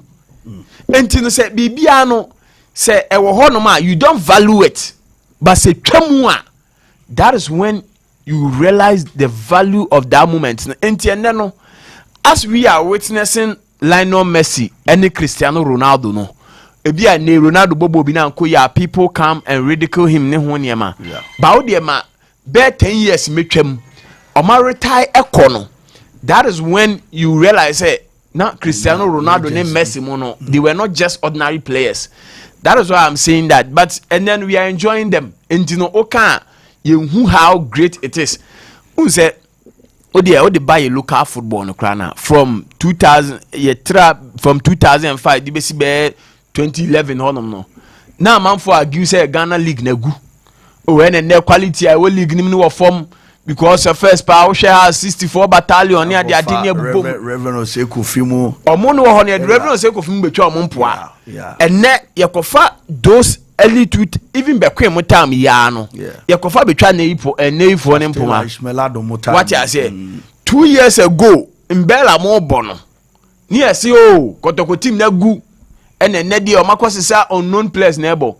Ene ye ti he yakofa Mbella mo team ni betwa neifo ne mpoma. Enti say ade no when you are experiencing it se twam wie ne ye ka ho asem kirewa e na hu nti no de enne ya Lamia ma 16-year-old oye records yi unze enye huhuhu ye hu ne normal but o de ma 10 years in twam ne nka se 16-year-old bi e hyeye that's when you see that. To say a narrative Pele the first time I call World Cup. World Cup. Nani age ni say. Kylian Mbappe ebe ye be 2018 no because we are experienced but my years ni metwam be great and you know that is how I be a ubehunu but me there I see say per what Messi and Ronaldo have done they are the two greatest football enya and numbers ebe support it who say no football it's about game of numbers numbers ni baba be support it any hu ne ma so we there yemfa e hon to but Lionel Messi has been able to do something monumental with Argentina. So because baby, he's become an immortal in the history of football. No, what drew that stage ni din empepada. And she says, "See, it's all to now say who gains Messi? Oh how? Oh, who gains Naji? Because they say be also achieve your body and achieve the Akabia and to swap. Ballon d'Or was 7 FIFA World Cup and yeah did discrediting on GB waje Copa America waje into be also GBiano waje we ti the Akabia and to so say your body your body di fadidi or bono atim free could jare or pebo no mobile. Until whether you pay, they've done their best. They say, "Born one team fifty could jare or power mobium we," and that is the factor. But and Colombia, Uruguay game, and also another interesting game. One thing about the South American game is the physicality of their game. And Nipa Bakwa, or no, so me sure say Obiabe Shoke, James Rodriguez. Unse no Obiam say you. But James about this tournament, he's proving it. One thing about the South Americans, how they play their heart out whenever on work on national team. There are certain players, especially if Chile for no. When Chile, Eduardo Vargas, Bobo has own team. Eduardo Vargas, but a do national team now. Ubebia, Obeko far who didn't be free. Eduardo Vargas be back no abeya Jumano for Chile national team no any honiama and a similar story as you see James Rodriguez but Uruguay any Papa F Marcelo Bielsa by Juma Wabeshe Ediamo the quality available now they will be too strong for Colombia so menya sa final Uruguay Argentina na ya should be so because almost here Argentina omumienu na aji Copa America no dodo obi aji 15-15 enti omumienu no omuhia wow beje no na say we confirm superiority when it comes to South American game no and in terms of Copa America no so that is a final that I am looking out for say you bet me enya Argentina Uruguay and Spain actually say this tournament they've been by far the best side in the tournament. Unse omuna winning all their games. No team ene etumi ayesa.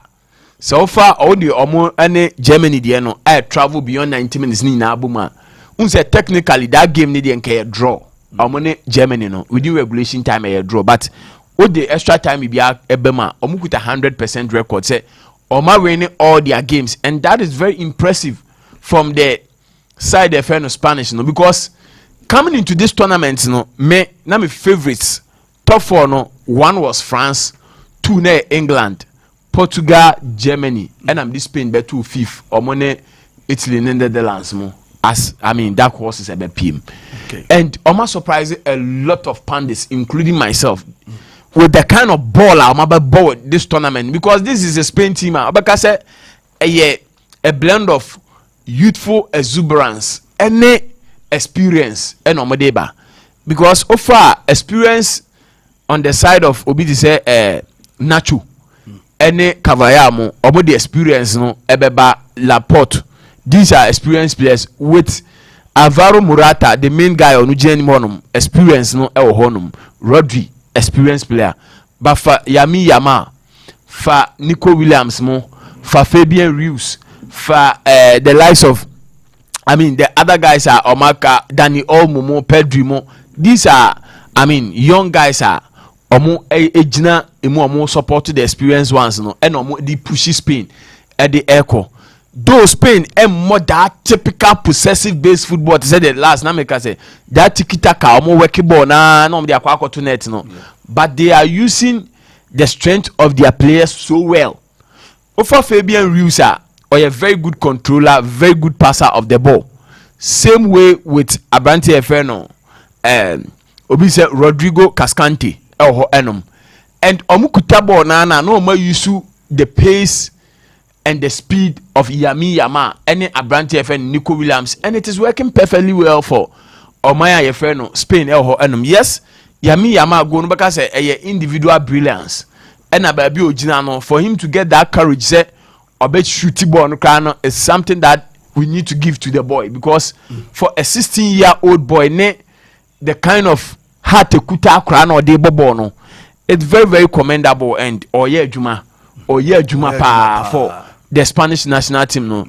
And he said, or the form we eba now Barca senya Nico Kanwa next season there will be a force to reckon with. But I said, boy, no, so no, who said Adeba about him crown or Musha Saint Tempano, I said. Muslim carry an yen tanche. Almost starting temper. Jan and I so early stage no a pija giddy no.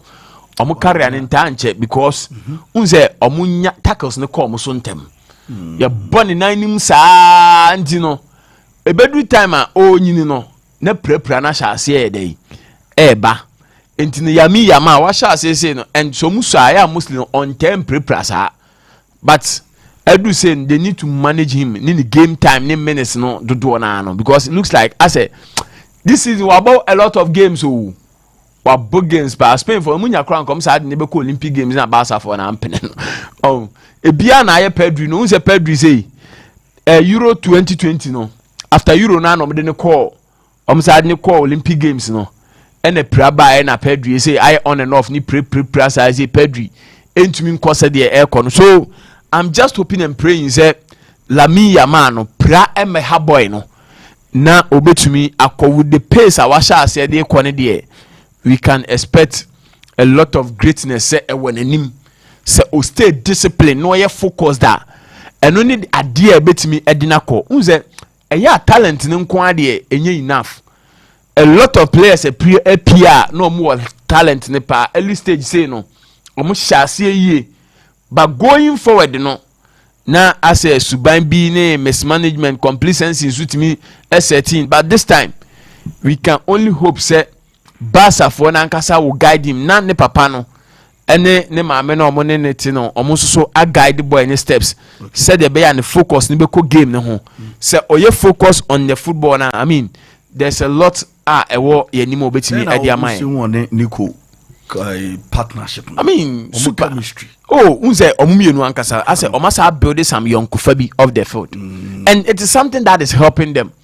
Adia ba kunu no. Unse no na force Barca kwa mo matona because of Lamine. Unse ebeman ema omumienu nya no omu feel omu ho as a that young kufano. There's that bond, and it helps. Unse de bia meka say adwuma de eni kwan say ye namfofo ansa na ye adwuma. Ebetumi aba say ye pon obi abefan baby obi a na obi ankasa ombeko baby omba be ye adwuma professionally ho but say muye adwuma na say musa wo da friendship ne so wo nse muntem a say mumienu of I mean the field no musa wo sa vibe na ebua adwuma na moye no so ema mo ba entiase ne bibia ne koye and that is one thing that ebua Spain for no mame video no mame Lamine Yamal ni Nico. Oh, and yeah, idea ba kwa ebua wo mumienu because omanya sa yonkofa no and so show mu team na unze omura camp na no omumienu so na ye nkra wo team nim my enjoy so onra also catch here ni so obeshego. Lo he dicho antes de empezar el partido, hoy va a ser tu día y vas a meter gol. Hoy iba a estar un poco flojo yo, pero mejor, mi hermano ha metido.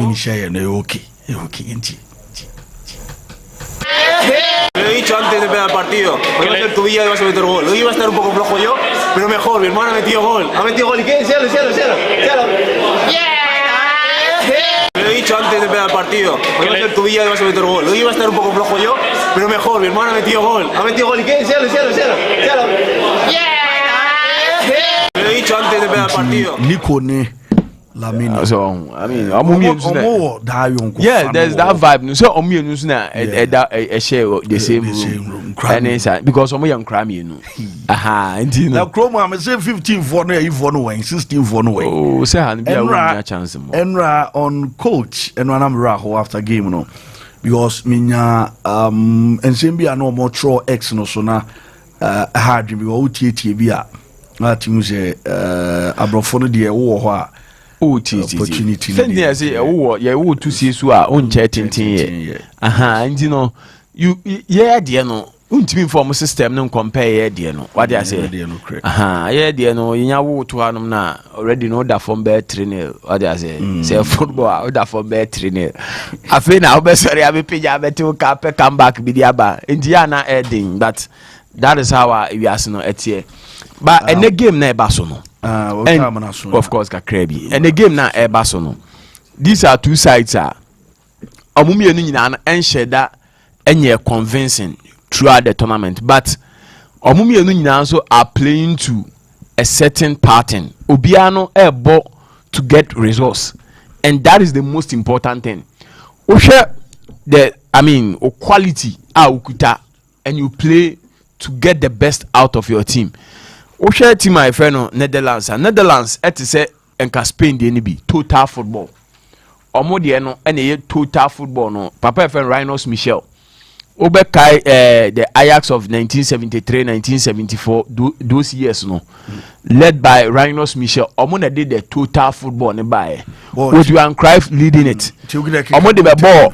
Omo ball 74 World Cup final and 78 and ma omo be ball the Euro in 88 and the first time and the only time omo the J a major competition at the senior level and some so no na Ronald Koeman ya nso ka ho bi ono e ka sa team ni ho omo de bebe J the Euros no with Frank Rijkaard, Van Basten, Ruud Gullit mo squad no omba be J e de ekoe fast forward niema akofom he's back and the man only the renaissance of Dutch football eduamo eba medical catch say eba German soil Netherlands for no they believe say omoni omo some scores to settle until anytime be on beba Germany biano they want to do something say omo prove bibi di che Germans no and that is the main thing air drive you on but in football England so any Germany so that kind of rivalry ni bi ho England ebe omo de say omo beba be tournament omo first Euro Championship omo gi na German soil nanko omo edge no so obiano was something to prove but the quality of the two teams are ene yebehu any bibia kaboma for me I believe that the English will prevail today ebia enye to say ebetima go over time what I say but the bia put together no I'm going for England say obe qualify it is all the baby bia enye straight win but to qualify there England to qualify and whether through penalty shootout extra time no be show regulation time no be show I'll go for England qualify and Benya Spain England final Uruguay Argentina final Euro ni Copa America nim and that is how I me huno well but I see obi my message bi ha nana yabo asiama was a war if Crusader says we should put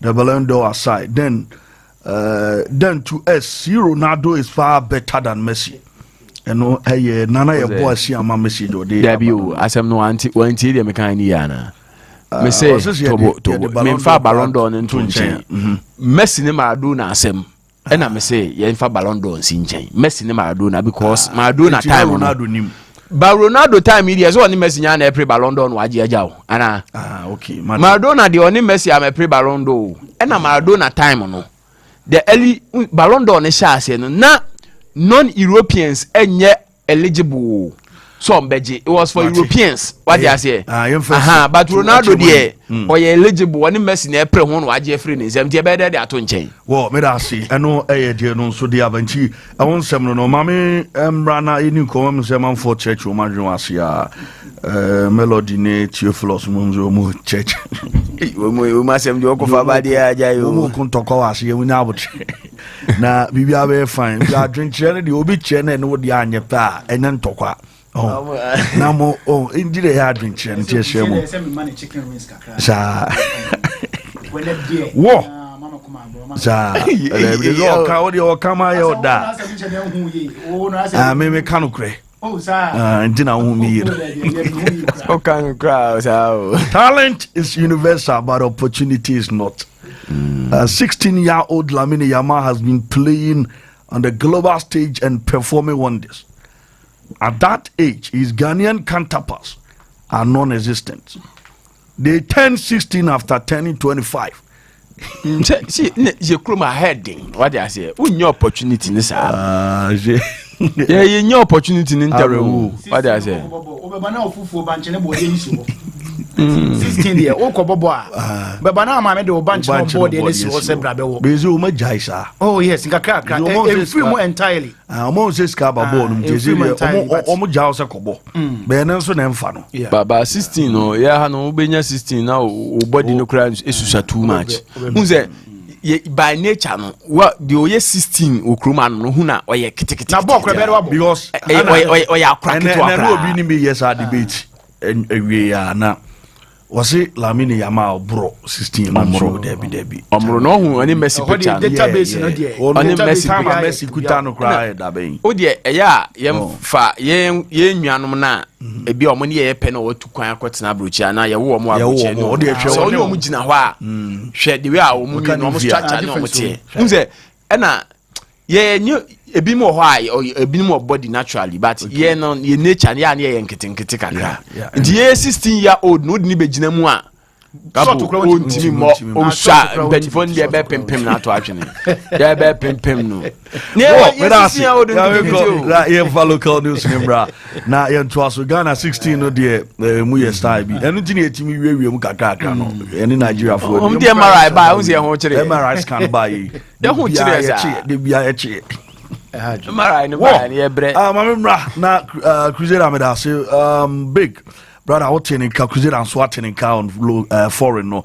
me for local news no na Philipo de onsem aba na ye din komo kakra de afa na men some ho yi pa me TBB from Samates meaning yeah Asamaba si CM 20 minutes for my okay Asam kese pa Asama si Samates o Asama si ewie ye be 10 minutes ye ne bia so wo kura na less than 50 minutes Asamaba pa na general manager Mr. Edmond Aka na nsa shase or the release naba nti asam no eni enyan because we must say ke omu hu no unse medical din komo kakra be 4:30 anwure ye late afternoon ye na reporter me pick from Samrabo and che say some abranti afa ni Emmanuel Keke the contract no aka less than a month na ekona wie aka less than a month okay aka less than a month na ekona wie but genuine will no Utimu say club bi ba wo ho kwan so be ko because per the bossman ruling no after 6 months krana betimi any other club edin komo but say aka 2 days krana to sign there untumi sign o mu jesi kro mu ntimi fan show edi mayen APR army police Rwanda o mu team no o mu ne o mu game o mu boy o Tanzania say see Tanzania Zingida Black Stars o Tanzania Capo 3 months utumi sign pre-contract. Yeah, pre-contract. Sign contract no ba untumi nkobo. Ukobo game there. Me say omu jesi kura no. Omu jimi. Enti edi my game no, my annual game no. Because Mbappe Madrid for turn no. Yeah. Madrid for ni right until send the contract ni wo PSG kura nsa no omu ni jesi grow mo printing. Ba betimi I say o player. Matono.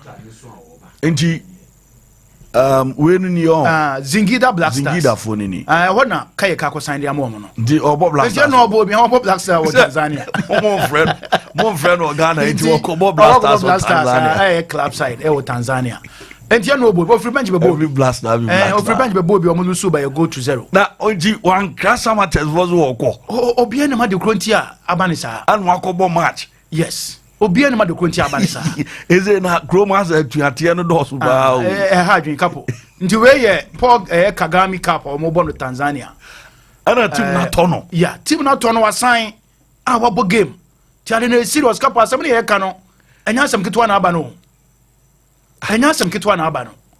enti game no a kai kebo ye ni ade na no si o say player who even 2 weeks contract so a who kwan say obeshe club jersey different club jersey esi akan contract there obetuma sign pre contract Because man see me to yaka. O club nya we. Club a won contract nya we. Now what my fly to Tanzania akọ sign contract. I said club jersey. As I bought a ceremonial game. And I know him say you when say ntenenka. Oh, na Capo na sent interfere isu there. O say Tanzania ono yen hwe match no. Oh, na bu some video mi na he. We so nye league. Say video mi na. Ntie mi ono na dwen no, ono na dwen ni say Tanzania de. Emu wa. Ntie ntenenka. That's money lam temu na ko boy. Omo no lam temu na. Ami yisu kan Sedu. Yeah, Sedu Dauda yisu. Ono APR. Ni playmate. Ono APR na me samates aton na ma APR no one wa be shia say eh kayek me no so na gina mfimfim o di ohu kayek eh 6-8 was samates and they say omumache na wo ni APR na we call Zingida Black Stars I mean like Tanzania and then no game o mobo e showing na and no samates kayek akoboy akwafa asma bay and ye di me release no enti Edmond Aka release na ba ne sasha se o si kayek officially or a player at the Samatex Football Club. Inti Aka yes. Black Stars for no more Zingidi Black Stars. Umbeti me Samatex for mbeti makos twa mo damage of you cap. Oh yes, sure. Where wia wo player. Omo player. To damage bit my because there's an tier there omo trauma cap. Inti Samatex the official release aba. Omo say Emmanuel Keke officially eda so Samatex player. Because aka 1 week Ukraine you were a player of the club. Na say obesia kan akose different club just yes kan there. E hard 20 mpanyifo say ombe apply the necessary headquarters ombetime room na ombetime seeking for clarification because say who player na say who a player the Samatex na say utimi akose different club just ekosia kan there. Say we dey Capo nyam no me tran aka. Clear. Oyo bi a oba Samatex no mu pe wasa. What do huni ngom po asem okrom ho. That's what we market to ground now. We know 2 weeks was a 1 month na aka. So we nyabotre. Umbeti asia na club we kanya. We go fast mass ade. Go fast maba. Ako fast maba. Ka oni player we need panyfo be din komo edmo naka. A staunch football administrator. Dibo na chiache from Kotoko. Yeah. Team manager Kotoko wa boy Juma Sabe PM was Samatex nti cause uko pe bibi kakra be di eno nti.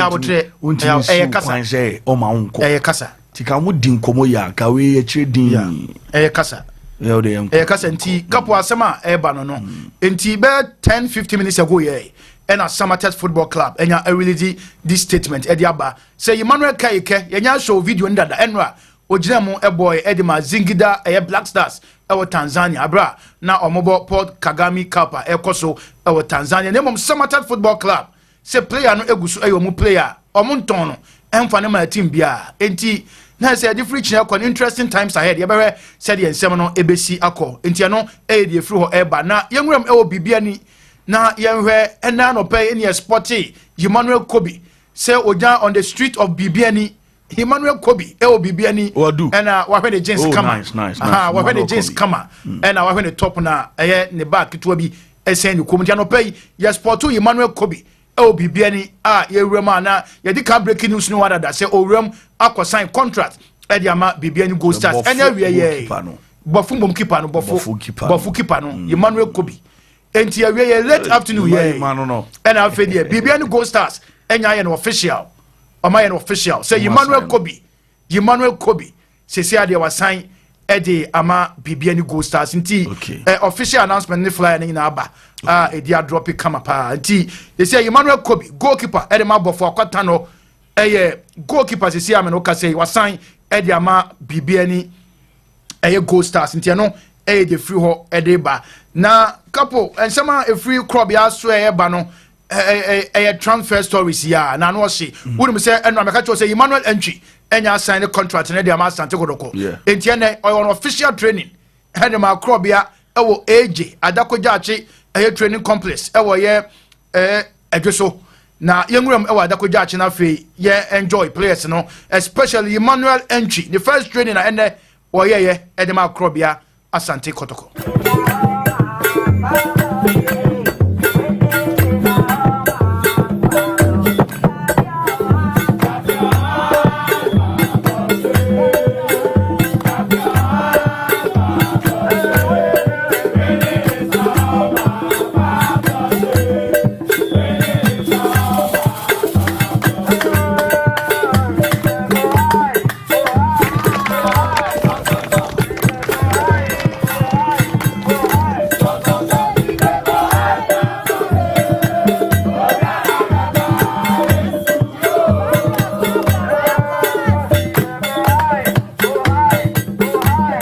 and other screen is non say on the dread and a different. Players need to be dread. No, on a dreadlocks, no, a different cry. Or pinball nana pity. Or pinball nana pity. Yeah, pinball nana pity. So, okay, terrible West. Terrible West, dear. No pinball nana pity. Oh, na pity. We carry you. And you know, on Jeffy, if you are on Tony Yama, let's say, I know by Shiepa. Now, after training, no, IMC member, Coach James Kwasiapia, Doctor Mayele, any technical team, and also a short meeting or pitching. So, we must any technical team, no, we say, so Manokakra. Now, afterwards, now, on Hamid, a smart, and Afe, Abdul Karim, and so Edin Komo, it's young woman Afe, young Coach James Kwasiapia, now a president, Ewa Dakujachi training grounds.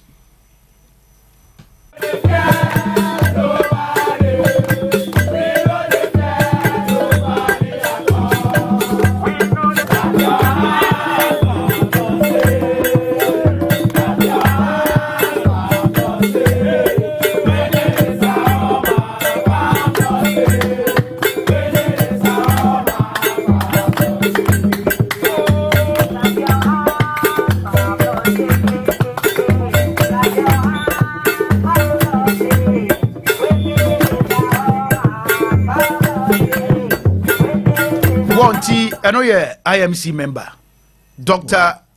James Kwasiapia, coach. I'm for doing.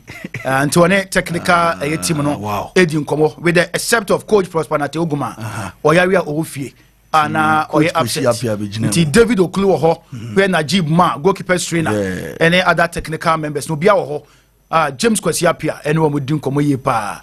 And then come out to train out to because so we and so, or no, no, because 2 players who don't move Sudan, a smart Hamid, and after Abdul Karim, or no, we didn't come up, Kakra, or free pitching swing, and I say, Abdul Karim, Abdul Rahman, among the Netia, or no more Edin Common Kakra, now boys Nenia Gia, so Mahum and Nipa, who Timmy recommendo among some Messia kind, and Fama Asante, Codoquentiano, Edi Fruho, Edeba. Now, Democracy Cup, no, MZBB set, says your official Asante Goroko. Enya aposti the flyer so omo ye set ntia na training na cost nyina no eya hoboaboa omo di wuram nyakopon ya adoma any week 17th of July and the big game no eba so ewo ye Accra Sports Stadium the Democracy Cup the Krobia are ready esia Hamid emum and omo na flyer na se ampaye bidwa any week there foreign based player and you has nyina because adena ampaye bidwa say yes, say ball now. Would free Sudan? I know she say player about Agela Domande. A top club in Africa. We know as I ball against us a tough match. Omakaju as I am first game no body. And already I know say Omunim has so Omunim crea come once match. No Munsu no Omunche because be far a match. Play some match now. So ball has now share has of one Zubeka. I want to pressure about so. Woman fa papa and yet Kofa Yaba has a pressure be Bamusono. Timonio mo.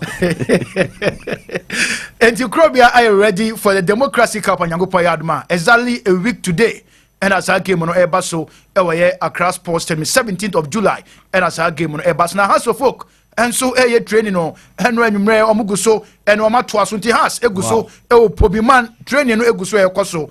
Now Coach Abubakar Watara, with the exception of Abranti FN Kofi Agbesima, Amebekan Wasam Chion, and it's Salif Ibrahim.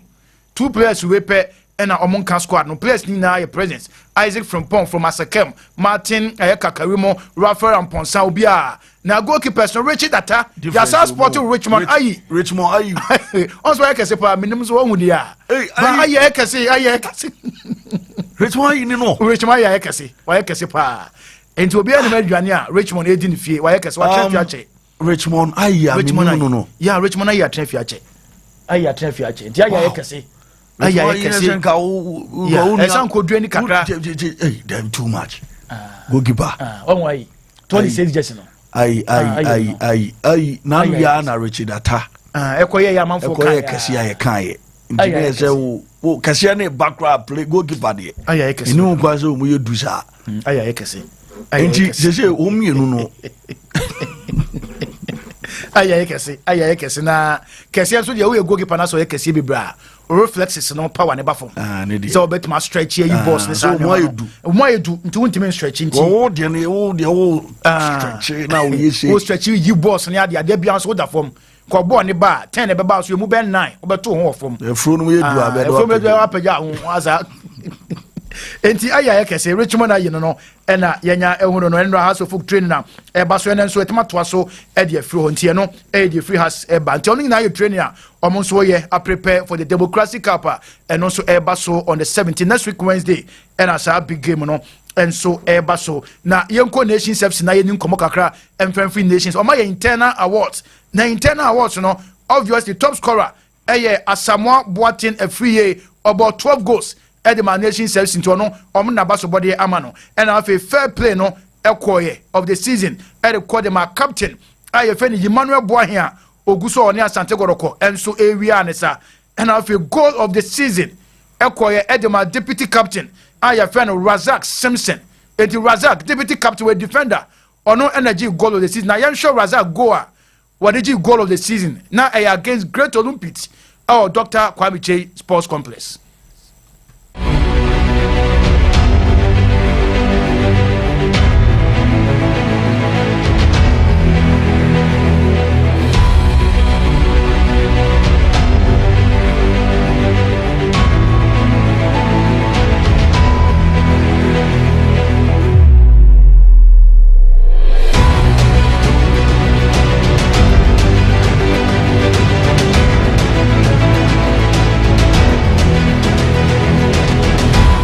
Wow, I know Razak Simpson, deputy captain at the Nations FC. The goal of the season, I will say at the club and penny for Abon Abasway, internal awards and also at Matoja, our Nations FC. I swear, na young room, our Doma, na fe young picket report, Yamaya reporter, a Juman neat. Our Doma na Capo, ultra modern sports complexes are. Abani AC, the state of Doma and Senate. Na ano ehie pa be pictures be pictures no video ni ensa kan wan kasa wada roma say o my reporter no aye adwuma ye pa wow ti do de ba ye ni reporter ti yan peke ni kakra peke feed no na yan hwe APSPORTS ya reporter owo eye doma reporter o de mayen eje free ultra modern sports complexes aban no esi nationwide no doma de no ye hwe the state of that facility. Go in. Ha ye papa. Actually, ni picture park na actually ni. You see can you tugusa no. Sempa. Tax monies na no an ye tugusa. Gabi e wo Doma FM. Gabi. Oh, Gabi mom okay. Gabi ne kutwa. Yeah, me pa Gabi nice one. Gabi. E wo Doma FM. Nice one. Ye ma Gabi kutwa. Zak Bandu. And then no frey catch say ese ba ho. Zak enso wo Doma ho. Ti ono na ye nru we. Ye pick feed ni kakra. Omo de gravel so agusu awie de mo say a champion ene nwura afuom enya second track no mo de gravel so aguso ni nyina na da ho no mo de gravel so aguso how to ne ho gravels ni mo nwura na ajuso abosoma no yes because restaurant ni yes nwura restaurant VIP yes some kutwa na green stand enso ne ono ho ahono no green stand ne ohono no na mazumi aba no na yewo yellow stands ni na park na nkasa so ni o we park report ni so no pool na chi no champon ene enwura hodo ene gu park de so ya sem ketwa kra park re chi ni nemu park ni so da mitiano park Ghana ban yidisikaye no eno na samre akamfuye mu yes wo wura we ya nwura bi no hanom no I mean, champion, I mean, champion, so yes, we a champion, champion, yes. Then can I and Moko for second show na ye me a chinchimus with your goom and a park a Ghana by yes, and no, and two say, and that's a Kutakra Gabi, Yamanuko foam. Your okwa foam. A foam Yamanuko, yes, man, with Osman. Where foam. A foam tea, I was here be found foam. A foam. Capo, I didn't my cano said, and ya gross out. Ti baby be out here. What so dear old Remusa? Me, Brana, a far number to so my. Na, I have a frill. You fro na, because I was here about couple. Because baby, I APSPORTS who do. I see a buona and me boy, why it me man before I dream bomb. So now, couple of in 1 minute, make on. On said, Nana 1 pound, Sam. ɔne Samaritan Investment ɔmo na ɛkɔ so wɔ Petro club no ɛwɔ Moldova okay na ɔmo de dwumadie no aba wie ɔmo wie wɔ hɔ nti release no na Yɔnpɔnsa mo ɛne Samaritan Investment ɛde aba sɛ ɔmo hwɛ a ɔmo discover sɛ some unusual activities bi ɛkɔ so ɛwɔ club no mu adeɛ ɛnyɛ normal ɛkɔ so wɔ club no mu ɛna afei nso ɔmo asɛ ɛhu sɛ asɛ club no vision no ɛne ɛyɛ Samaritan Investment deɛ no ɛyɛ mismatch ɛnkɔ ɛna 3 ɔmo asɛ ɛhu sɛ there are some issues bi wɔ ɛkɔ a ɛne saa Samaritan Investment no nso no ɔmo ideology ne ɛno mɛbu wɔn nso ɛno nso mfa nti na ɛsɛ ho bɛhia sɛ ɔmo de ɔmo awareɛ no ɛbɛ wie nti yɛn saki o mate report bi sɛ ɛnyɛ sack nti according to Samaritan Investment no ɔmo say ɔmo de ama ɔmo legal team no na ɔmo investigate na afei ɔmo pursue all uncovered irregularities akɔ so wɔ club no because ɔmo feel sɛ ɛnoma bi wɔ hɔ a ɛkɔ so wɔ club no ma nkɔ yie irregularities nti ɔmo de ama legal team na ɔmo hwɛ na Yɔnpɔnsa ne ɛyɛ Petro Cup team no ɔmo sɛ ɔmo nya very fine memories this season and but unfortunately Omama we aba we na Yɔnpɔnsa kɔtɔ so be fufu 6 months you wish all the best after 6 months nti ɔkɔ ɔno nyoma mfa team no where that's one caso Adam for Michael Mr. Opon Nyame Adoma Sunday naming ceremony ne ba no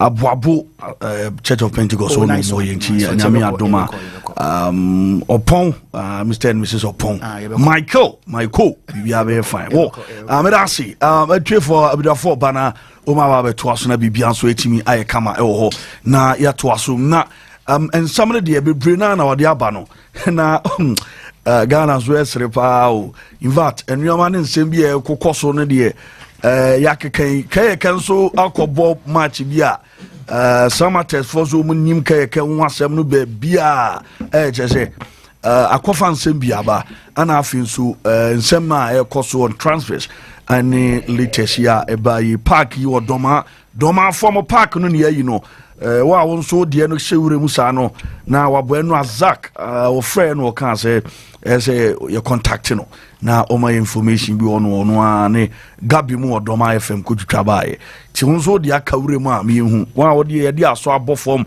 a yenye ho hwe nso me wo abia fortnasi pictures no ma kutwa video di aba no right inside wo edamasi abanchi edamasi big brother atnasi ma me ma no ye ncha no 15 minutes e wo local ne papa mu ye wi ani ama abia fonso abem na mo so budo mo de abanchi big next 15 minutes ye hwe na insama e Warren o Ghana football na e say Ghana no ye ni won komo kakra Capo into us of free local news in him now. I think say Emmanuel situation with the Samatex is quite complicated because I was referring this kind of professionalism to Kofi Agbesima in the problem with House of Folk and Imadiano Ekojina say 2 years contract with Samatex and the 2 years contract or with Samatex this season a baby but then a baby ending of August. But then club no more Tanzanians no more here before August. Because almost season so be here at the beginning of August. So in professionalism so we a player na say under a contractor you don't have any right to sign another contract with a football club. The moment Albayesano breach the laws of FIFA and the Abra Macau saying because less than 2 months. Say what you like. Yeah, it's about which men have free contract with the club. But Ebia Emmanuel Keye can him say Ebia so sign the ma Zinginda for now. That's the next month to draw. Maybe with the rate of it, say league national, any problem beyond farm or no any club because in Rio they be on no contract with Samatex it's any problem. But Enayana Mekase. So the agent and the management are managing Imano. Do they know these kind of rules nana when it comes about football? Especially in the agent. this kind of issue when you see Sadiq Adams. So kind under 17. Yes. When you have problem with Atletico Madrid, Abrane Papa ko sign contract with some Tunisia club you know ni ho hwe. Yeah. Kofanse be remember FIFA banding no. Yeah. The same thing that you must issue no e kwa kodu. Some Kafutia asamaba. And as we speak right now no, Samatex management has scheduled meeting. A meeting no mubobo who say is either some be track or CAF and some the FIFA. And the moment now football club no be take that step penal, in my career will be on the danger zone. Sure. In my career bit my end at any time. And even with the club no consign more no. I believe say every football club beyond say oh player, you will do thorough investigation about the former club no. And to be the former club no, what did they tell you? And according to some of the rules they away Chrome and EF no, we friendly match no boy with the APR no. Say your Ghanaian player that say don't know which name APR and then or bobo papa. Also on some text on some only man in the 6 and 8. Yeah. Now in ceremonial matches need this kind of friendly matches no unya ITC. So some be show league na say and as again that for no be requesting ITC through their FA. Now Oma access for the ITC of the player e wo hanom yen GFA krom hanom no. Okay. The moment that process ne be koso no, the GFA will ask somebody say omone a branch no contract and sensem no eho etisen. Or make me release the ITC the amount the favorite club no more access for na. So that thing no will be a contradiction now. A basic between the Samatex and the GFA. And even with the GFA and even the favorite club now, Emmanuel Keyeke Ebodi. It is already these two parties of this kind of issue now. I think say Ima, the best thing that Ima bit in my hand say on pen crowfobi no Samatex in penny for Nkasa. And not the best way. Any the best way. You cannot walk out of your contract just like that. Once you know, say, I got 3 days per contract, you are still under the contract of that club. Untimin sorry, unu agent intimin sorry, enko sign, from my football club, enko ji music go bottom. Abraham him say, if so be counted from that now be sign contract no till the ending of August now. Now ohesi can work contract. Madden na on ton for free contract him. Na unko sign with contract. So say 1 month credit. Say oh here. No say we here. Obetima ton with free contract him. Yeah. So these kind of issues, that issue we are issue are say Ima anhwe ya me this season because say Ima bona Ima body mark Samatex no. It was something spectacular. Only doubt that say do 6 and 8 no combi no. It was perfect in the midfield for Samatex. But who say assembly bar we need to be cautious about quiet fast or cancer because you know I'm picking some information on the ground say the guy asked his way out from the contract Abraham nobody Samatex contract in the buyer no and the management of the football club no resist or no person or turn out from the contract no. So and also kwakoye assembly and so and the ma Branton deal before signing as in Ginda for no. So and also akoye other side of the story. No muntu umbe kwa Africa no mu hia top players. No mu hia top players and I said oh kona ke na wabama wa only Dauda Seidu na abama wa na afa. So you will need quality players like Keke and Dauda Seidu. Tikasha na muso wo ne kasa. So if Senke Yesika and I'm betting they retain you more. I don't know if it's kind of mom because Samatex you have money. No, young country Momo Kobo Champions League. This is not about CAF Confederation Capo. Mokobo Champions League. And the necessary 10 number and say you will need quality players to play in the Champions League. And this is the moment and what ton or best two midfielders on Mubodemao in this kind of season. Dauda Seidu and Ima they were brilliant. So I believe say Ima pese the carrier no a tokoso ne a flourish at that highest peaker immediately on him penny for no more Samatex Nkasa just to solve problem with them. Quick solving easy. Almost solve a problem no. Because the moment now Samatex better their CAF the moment as some matters better they are FIFA no a bit man ended the career of FIFA, and I believe say I was say I mean the management any agent no e make sure so meet me ISRD and kama okay now mama Kofi Agbesima issue no so now Kofi issue no with the House of Folk is still pending or training grounds you know almost a pamono but then before some be pamono no omo frɛ no and then tena se kasai e ma Kofi e ya we say a new kwan to see training grounds ho biem and manage various options with the Accra House of Folk management catch and say also Accra House of Folk biem only if some person be Accra House of Folk biem be there compare a football club number tore out from your contract. It's a football club now tore out from your contract. You see, I kind of 1 year in their contract. Now, secure share the contract is close to 90,000 to 100,000. So if the Kofi Agbesima nankasano, e beti me the ono kasa beti me the 1 billion titisika no and I say 900 million akwa ton with House of Folk contract no dia House of Folk any problem with that. Okay. Ombeja Kofi Agbesima manako. Has any problem with Kofi Agbesima because currently no the only problem now I want to say Kofi I find the manager chi e call House of Folk mpeni for kokache House of Folk mpeni for say honti mini omu entonko so enye adwuma biem.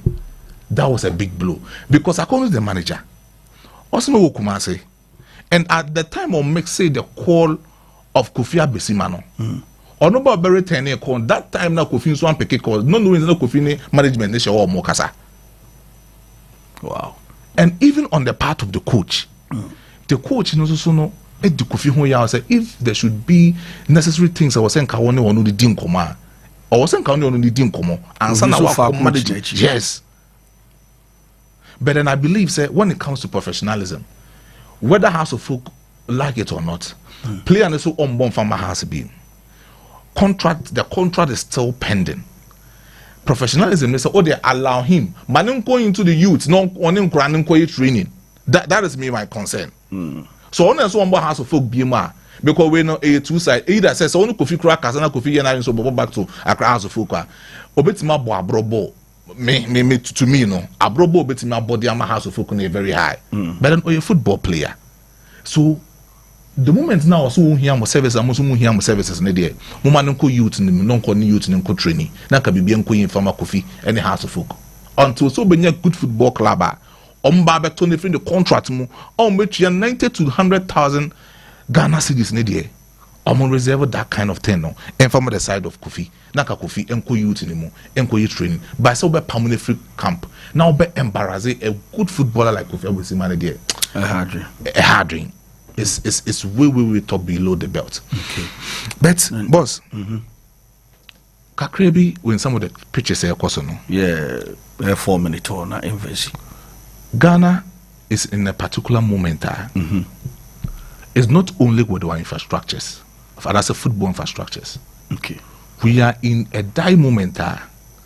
Most of our social amenities you're living on hank. Not only about sports facilities. When we talk about hospitals, when we talk about roads, schools, everything be a kromo say government A eba no but she said you made not say government B ba or abandon that project no. Obin to obedi so. Obin to obedi so. I don't know. Say akwa koye I mean a cultural instinct and what these two political parties mu ye kromo ha no. And I say akoye ade bia enu kwan say political party bi ba be nnwuma bi na say wo party bi wo ba na say wo ba power minim say ye catch almost no man to aso dia because these things that we are saying you know we have a lot of projects we have a lot of sports facilities kwesi nyante chishase way back you racket buyer still those projects is still on hand. Bebrena says it's in Wurem. This facility, I can't once me. I can remember say, Yamusha says so more home project no under a Siyama time. A Siyama free so how many years ni? Close to 4 years. So Mustafa, are you telling me say this project yana? Any books mana? Any books mana? Say if say one kasa, what political party member? And that vision, so basically a lot of sports facilities, sports complex, at the aboard the development of our football. Mobile, you know, mind to me and complete even most of these facilities. Most shall I say with AstroTurfs, good initiative by the government, good initiative by the Ministry of Youth and Sports. Yeah, endorse it. But what about those abandoned projects? Na abandoned a good bush na SNA. Are we doing well to develop our football? Football na chairman Yabono. We need this kind of complex. We need this kind of facilities to motivate the grassroots football because oko baby omobo crampon is very bad for them. And the Yana say AstroTurfs no more sense in my communities in the crampon. Say in crano ko asanso akobo cresa ju muskas anso kan. Now this school complex and I said sorry this sports complex. Must see a lot of facilities. No more abandoned. Na say a bush. Na say fifi in Rabonia. I mean, that means minor. These kind of things mean contractors ni omo responsible for this. No, they should. They should. Accountable to this kind of thing. Ghana. Because Oma will still mind sika. Oma will still mind sika. Oh, medasi. Are hopa papa. Chese. Odwin wa ntiase ma but obeka no asa ka ne sen biem de bia ba be si ane aka the same thing enre be kan na what we say na ye ba be ka ye be kan wo mom ye in charge wo kan ese o mutie no so wo kan wo mzo monte ba ye di obi atamanke ya ba be ka say hey say mo yes sports and run yes mo ka say ana but when ni atem de ayente won kan on kro na you wona wo ye good causes can you ma enye wo mo mehwenye no mo nka but what di atema nke be wi na ase aye ma Capo asba okay uzo bi a say where is APTV located o de mi ndi obi atem sisi o be hu ba bi e wa ba yes o me ba o de mi ndi o de bobi di na tem sisi o be ba onim ha ko be hwehwe o be hu ba bi e wa ba but o kan sempane de omonte ye hu ba bi e wo omu mada say asema ye ka no like the bia o dwen ho a e ma reho the bia o so be kasa o be koso akasa you see picture video aye hwe we efe say oman aboka de oman sika akoya de na okwabrane agyae say me manasi wuram asai o de fa ne say time no crown so and say sika was here the complete project no sika ne maya Capo again also at least as a responsible person the obey say obekwa akodo ho kakra so at least obe keeping in shape say obekwa akodo nti say wo dan na wusi a na wunyanya scan fan complete ya ntinka wo ngodo ho say wo du sika si ufie na aduru ba bi say ya receipt ni nyina na ase we ntena so emu no emu na awe o say awe na achi nso awe na achi we nyina ya boka wo we nyina ya boka kwa sita ye ntena so o chevu emu no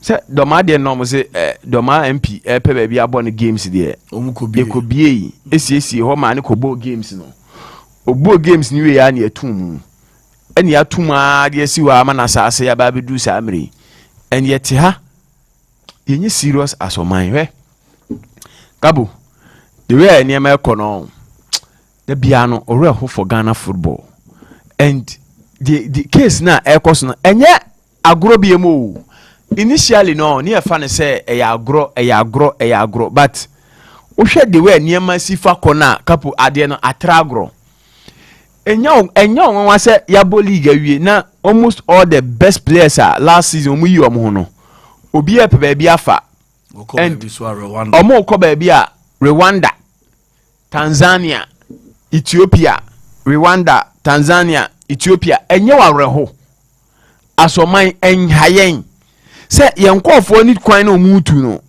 omuntu nko Europe so otu kwan no okọ European country papa bi akwakosi akan ebia okọ senya the big nations ni kra no mbobo papa bi ni kra bi na okọ at least there omo abeka say leagues ni wo form kakra ni bi kra na enka enye yawo sese no yankofo no mo ho so a eye Tanzania eye Rwanda the new haven I place nenya ya Rwanda and I say emfire ho ena chese Charlie odwen eniama ne ho akapo unti ase. It's sad the way things are going, but is it kayeke issue no? The medical aka say kayeke no. Me I knew say he was going to travel outside. No onye na bi say obubo league ni biem. But not in this manner. Say unim say contract no oni omu enwie eno de obi anso so. Our players ought to be professional. Of course. Sikana unze na oni Philipo ka say na mo koba Africa mo maintain o meti onyam say na mesre. Mesre de amoka say mo koba Africa mo maintain o sika no way. Capo sika no way. Omo ni sika. Kaya deal na understand say $10,000 a month o. Yes, $10,000. $10,000 a month to Tanzania. Na Ghana anum team be ni betimetua. Team bia no betimetua $3,000 ama players 4 e woni team wo Ghana ha obi antumi. Say $3,000 wetua ama 4. Ubia de tua $1,000 ma base untumi. Ubia u team no anhwe ya ebegu. Because ye born na ye born sika nim. That is the major problem. Sika ni a game ni. Tanzania to me managing a game. The league etua $10,000 my player. Now Black Stars are call World Cup. Tanzania World Cup no na me. One market to serve a world stage. Mr. Ghana penny for so much sound born here no because say ya kase yen market ya world stage. Tanzania, Tanzania no young kone Ghana. Tanzania enya TV right. TV right of $90 million for 10 years. Tanzania omu game no. And then a Tanzanian football. But there unim there interesting aban television and a discover abishim. GTV. Yes. And Azam TV no aban dia wo. Eno dia ba beto TV right no. And in a way no aban na discussion. Inti aban no so yeso ye obi okruma. Exactly.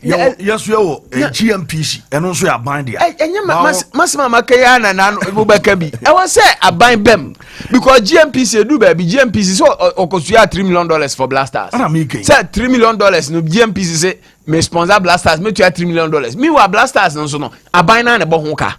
Inti aban enti ya tournament ya the $3 million na ma the handlers of the national team. Na the FA na be di ho. Na budget asa ko parliament ni akwa approve ni esa de nso abedu abra league no ho a yam me so o ma dia bro FA president fo bi o ma batwitwa mu no Capo yenye serious greediness die basa FIFA forward money na eba no there are nations omu decide say omu de bebo league including Canada.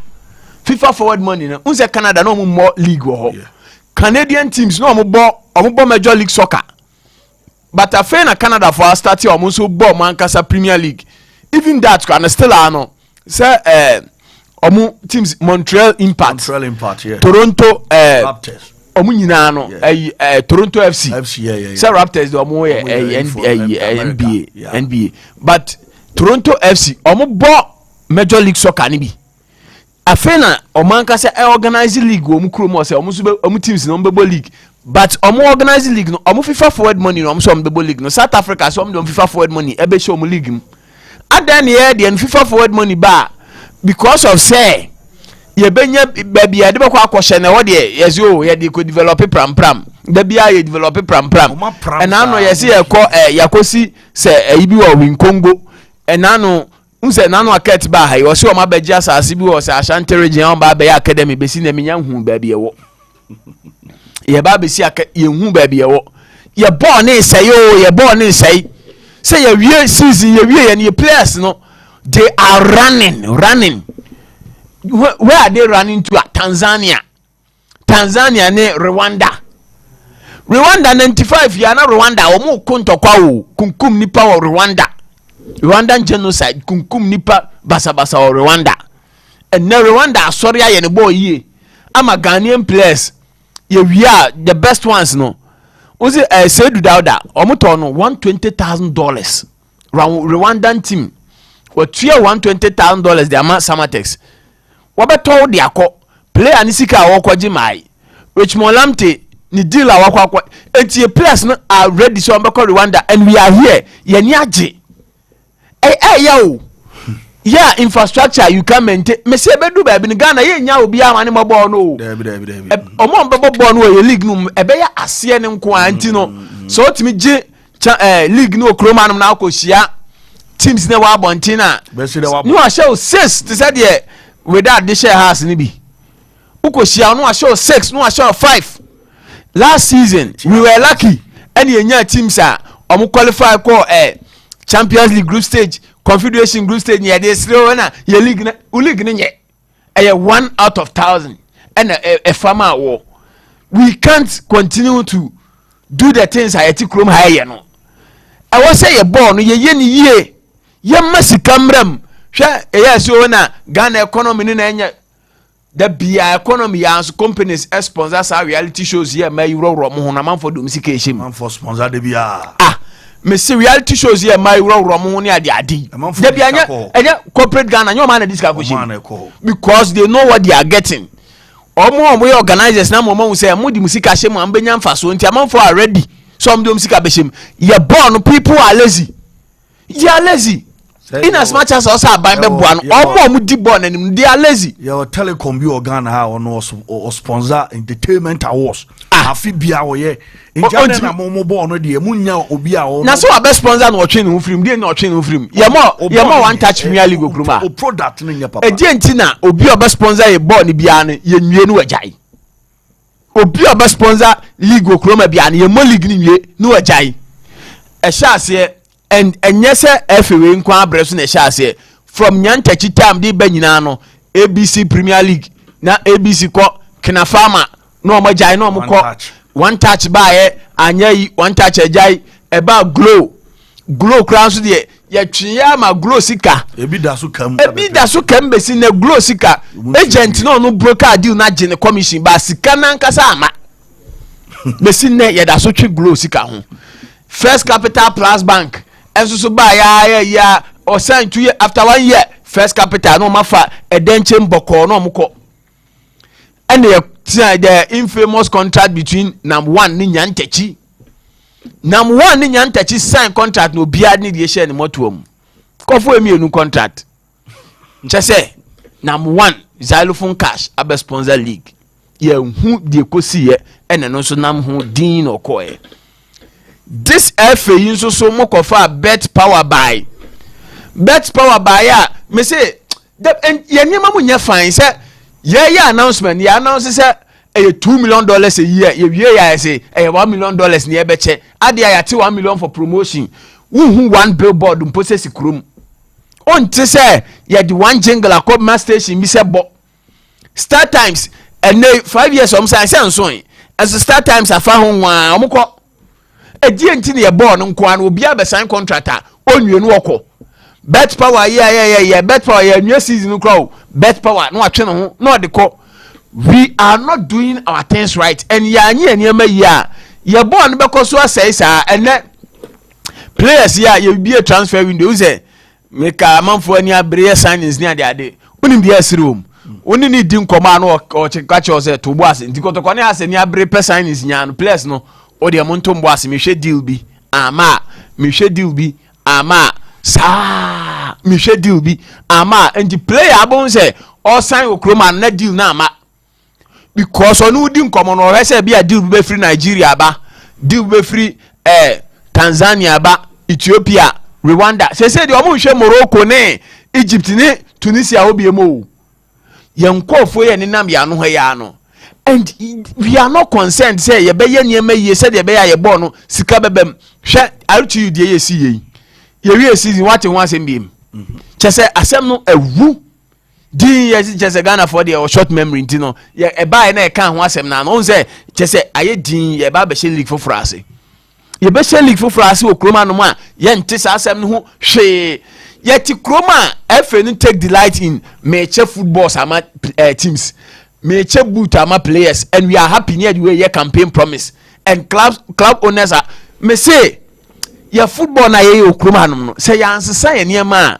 ebedu baabi no ye nyanko form omo ball no because players no ekom na omo dey ball no obia ball no ope the next call say agent ben na frame because can you imagine say ke contract ya ka say less than 1 month na kan contract na ewu but on timi ntwen say deal na aba na emfa ne kon ho kontie na obe chamabo no akọ de besi bia nsi enye sa na esi because o hwe deal na da wonum na se bia metiase na me delay na mankwa scan be fa me kon to de mekọ de besi bia nsi sa so na esi.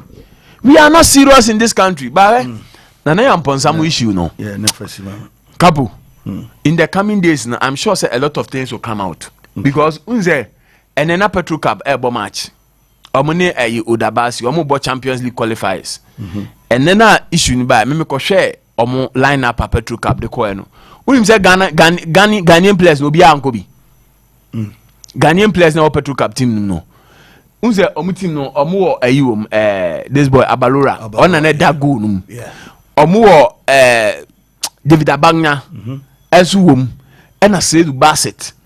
These are players omobo. Seydou Bassett, formerly of Accra Lions. Yes. Okay. But when him say and omu team no the choir none of them and they appear on the team sheet. And the chance only players no so issues. Yes, sure say issues no there are issues. And you know so omo their mo legal team near their omo hwehwe mu no.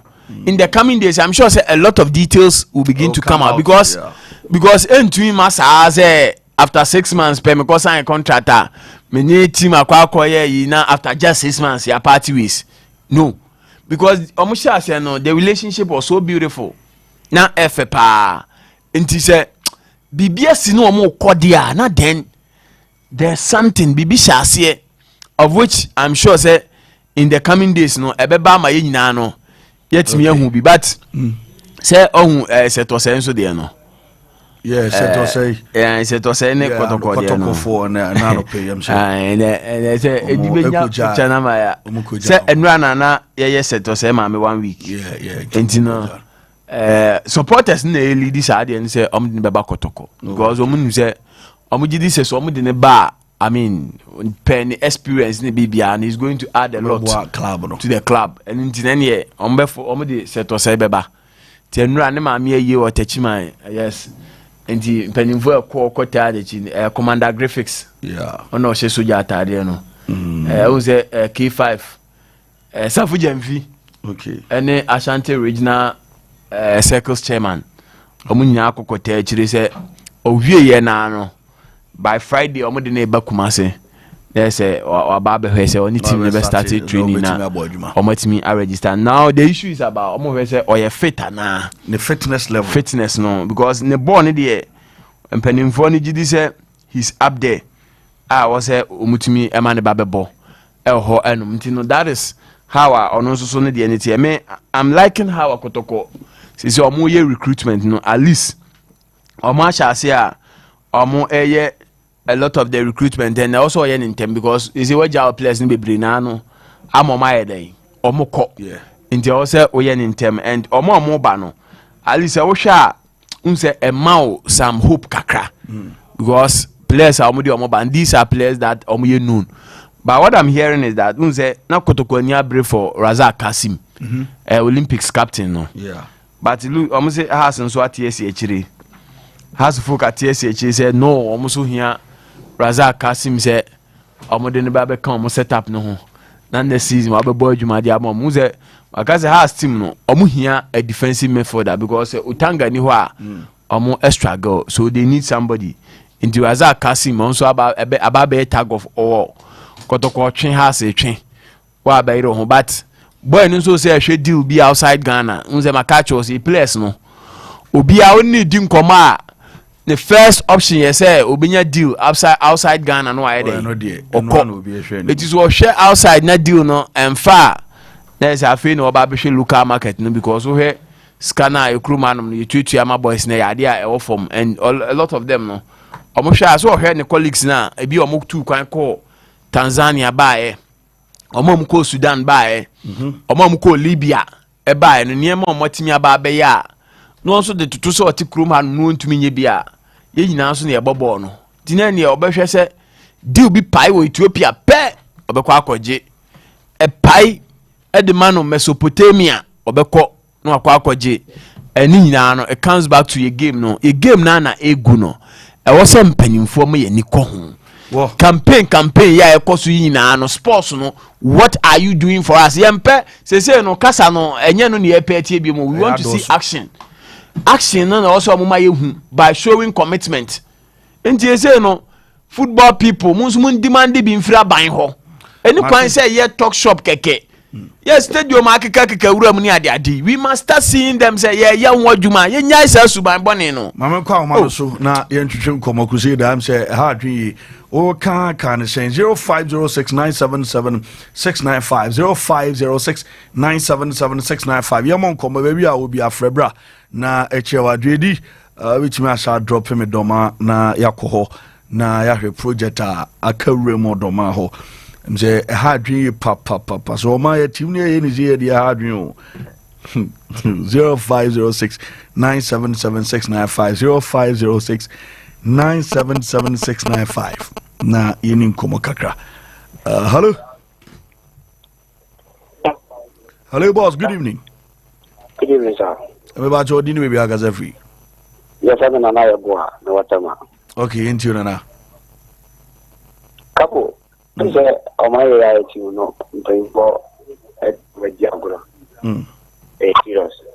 The pitch is any of Ghana Premier League match, as you say, even the national team, drafters in Lancashire, also a match on this teaser. We are taking things for granted in this nation, and the wrong persons are being put at right places.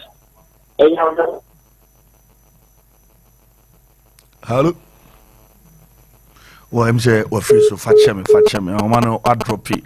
Bet me a shabe to us 0506977695. Yes, boss. Good evening.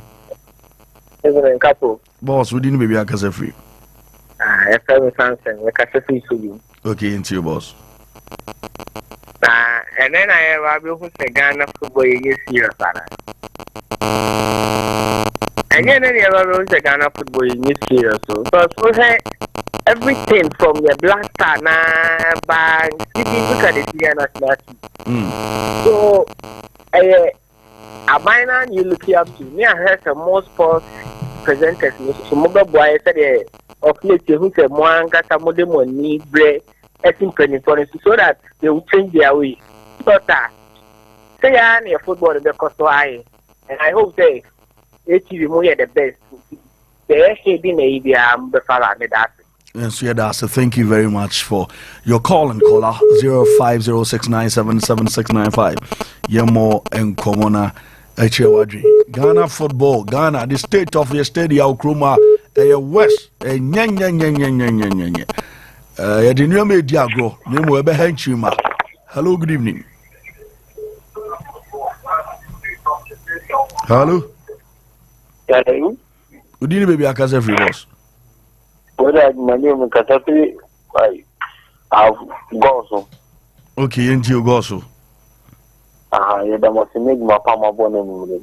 Ghana football, Mobile car, and telephoning your margins of Mobuama, football, you make a Kotoko, a bully game, no pamphlets in metal tackles is a team to rubber. The Ghana football there, Canada, that must mean a million. Okay, and so yeah, so thanks for calling 0506977695. Yamon komo. Mo papa line so I she ba rema be foul. Nye easy cra. Ghana komo. Ghana football. Hello, good evening. Hello. Good evening. Hello. Yeah, good evening. Good evening, everybody. Nyami adumo na so e. From a Paul Macassi Dakwa. Yenti o Paul. The media wire sports in my eye fine. Yeah, that's it. But Munga Gana go after Mokaka.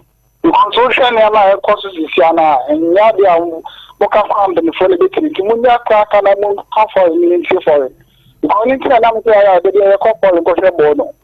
because so contract the why the my show the why my tika almost around 6 man so the my stadium na so until mo ba kasa ba mo kana mo ya mo nyaka let the amon kan for me e ko ka church ni my ni ba fa wa sa mi ti because so kan be for no kwa mo ya because so ko na tin si ya wo say of police for the name so say let it do a matter me da ma say no so me ya sports kama yeah that's Capo international yo lampa Mate thank you very much for calling would you mate mo bet ba ye ni atem ye be kan okre no se de be boa ti bra be kire wa dwene ni nkomo 0506 97769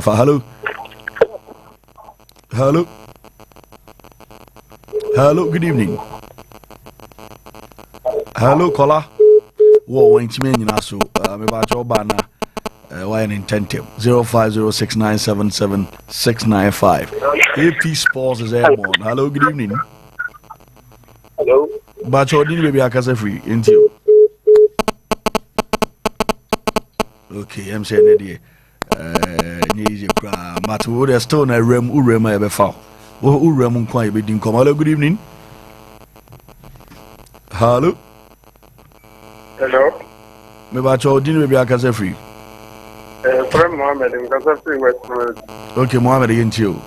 The me who know Ghana and say Unyan Centroni, now Unya blogger, Unya celebrity, or Ukatama, or Mumfa. It has a abundant stadium here or my ya put my postia for a various stations are just sports. Any idea you need to you know, there was something region. Ya postia to line to if you can wash it.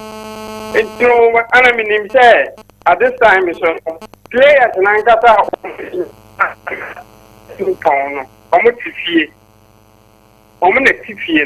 and your money, you have more field to no.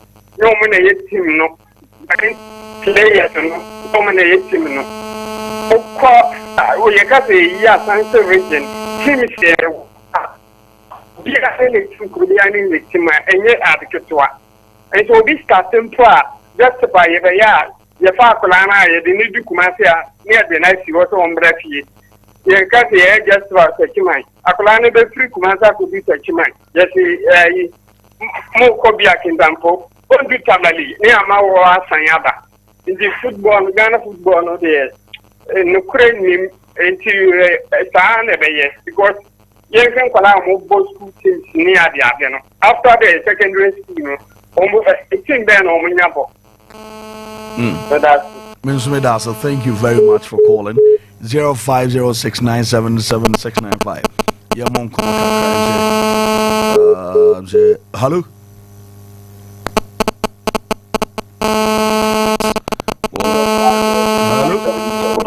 Hello. Good evening. But what didn't we be a casa free? Your friend Casa free. Okay, into your boss. Anyway, Mama, Jumapa. I'm there. You know, I'm doing the man. Miss Ghana or Tapana the time. I'm saying, what can't mean now? Over this year, while Colombia Airway. XMPD, I friend of Baba or Tingy. Pincha, this was a big juice now. Oh, the medicine I prepared my pictures, Machina. I'm a part of Snako Tekina can go with you. Any anything, but it seems that Ghana, maybe at some day on the tea. But in Santana Okana, almost appreciate Capo, the only that's so they are videos no na Ejimambo Colombia on a fast send why. Okay, thank you very much. Yeah, I see you pa. I'm say Monso na more concern stadium no asem na ye can under the post of your Facebook no so ye nyam concerning nti I'm say producer say I am on here them say obi from New Adubiase obehete di ansana and also one man videos no na afi ye de ehonsem aba nti the woman no say hard ye the course ni na besi na ya makwan ama no nsia kase ye bono aba KW na afi boss lady wo mu emeto aso no mu nhwie kase mu hwam emfa ema na anwumre untie bi da ma na anwumre na enjoy pa non kron Heroes Night and so Basunti and was share team no na the matches no nsem enso atoaso edia mamedi the Capo the Supremo te big brother enka Crusader enso oteninka Philipo the local news neighbor production eyedi ansa Demba ba Oracle ba and a boy Jumanana Kwame the direct team the Capo the Supremo the Kumo Macau.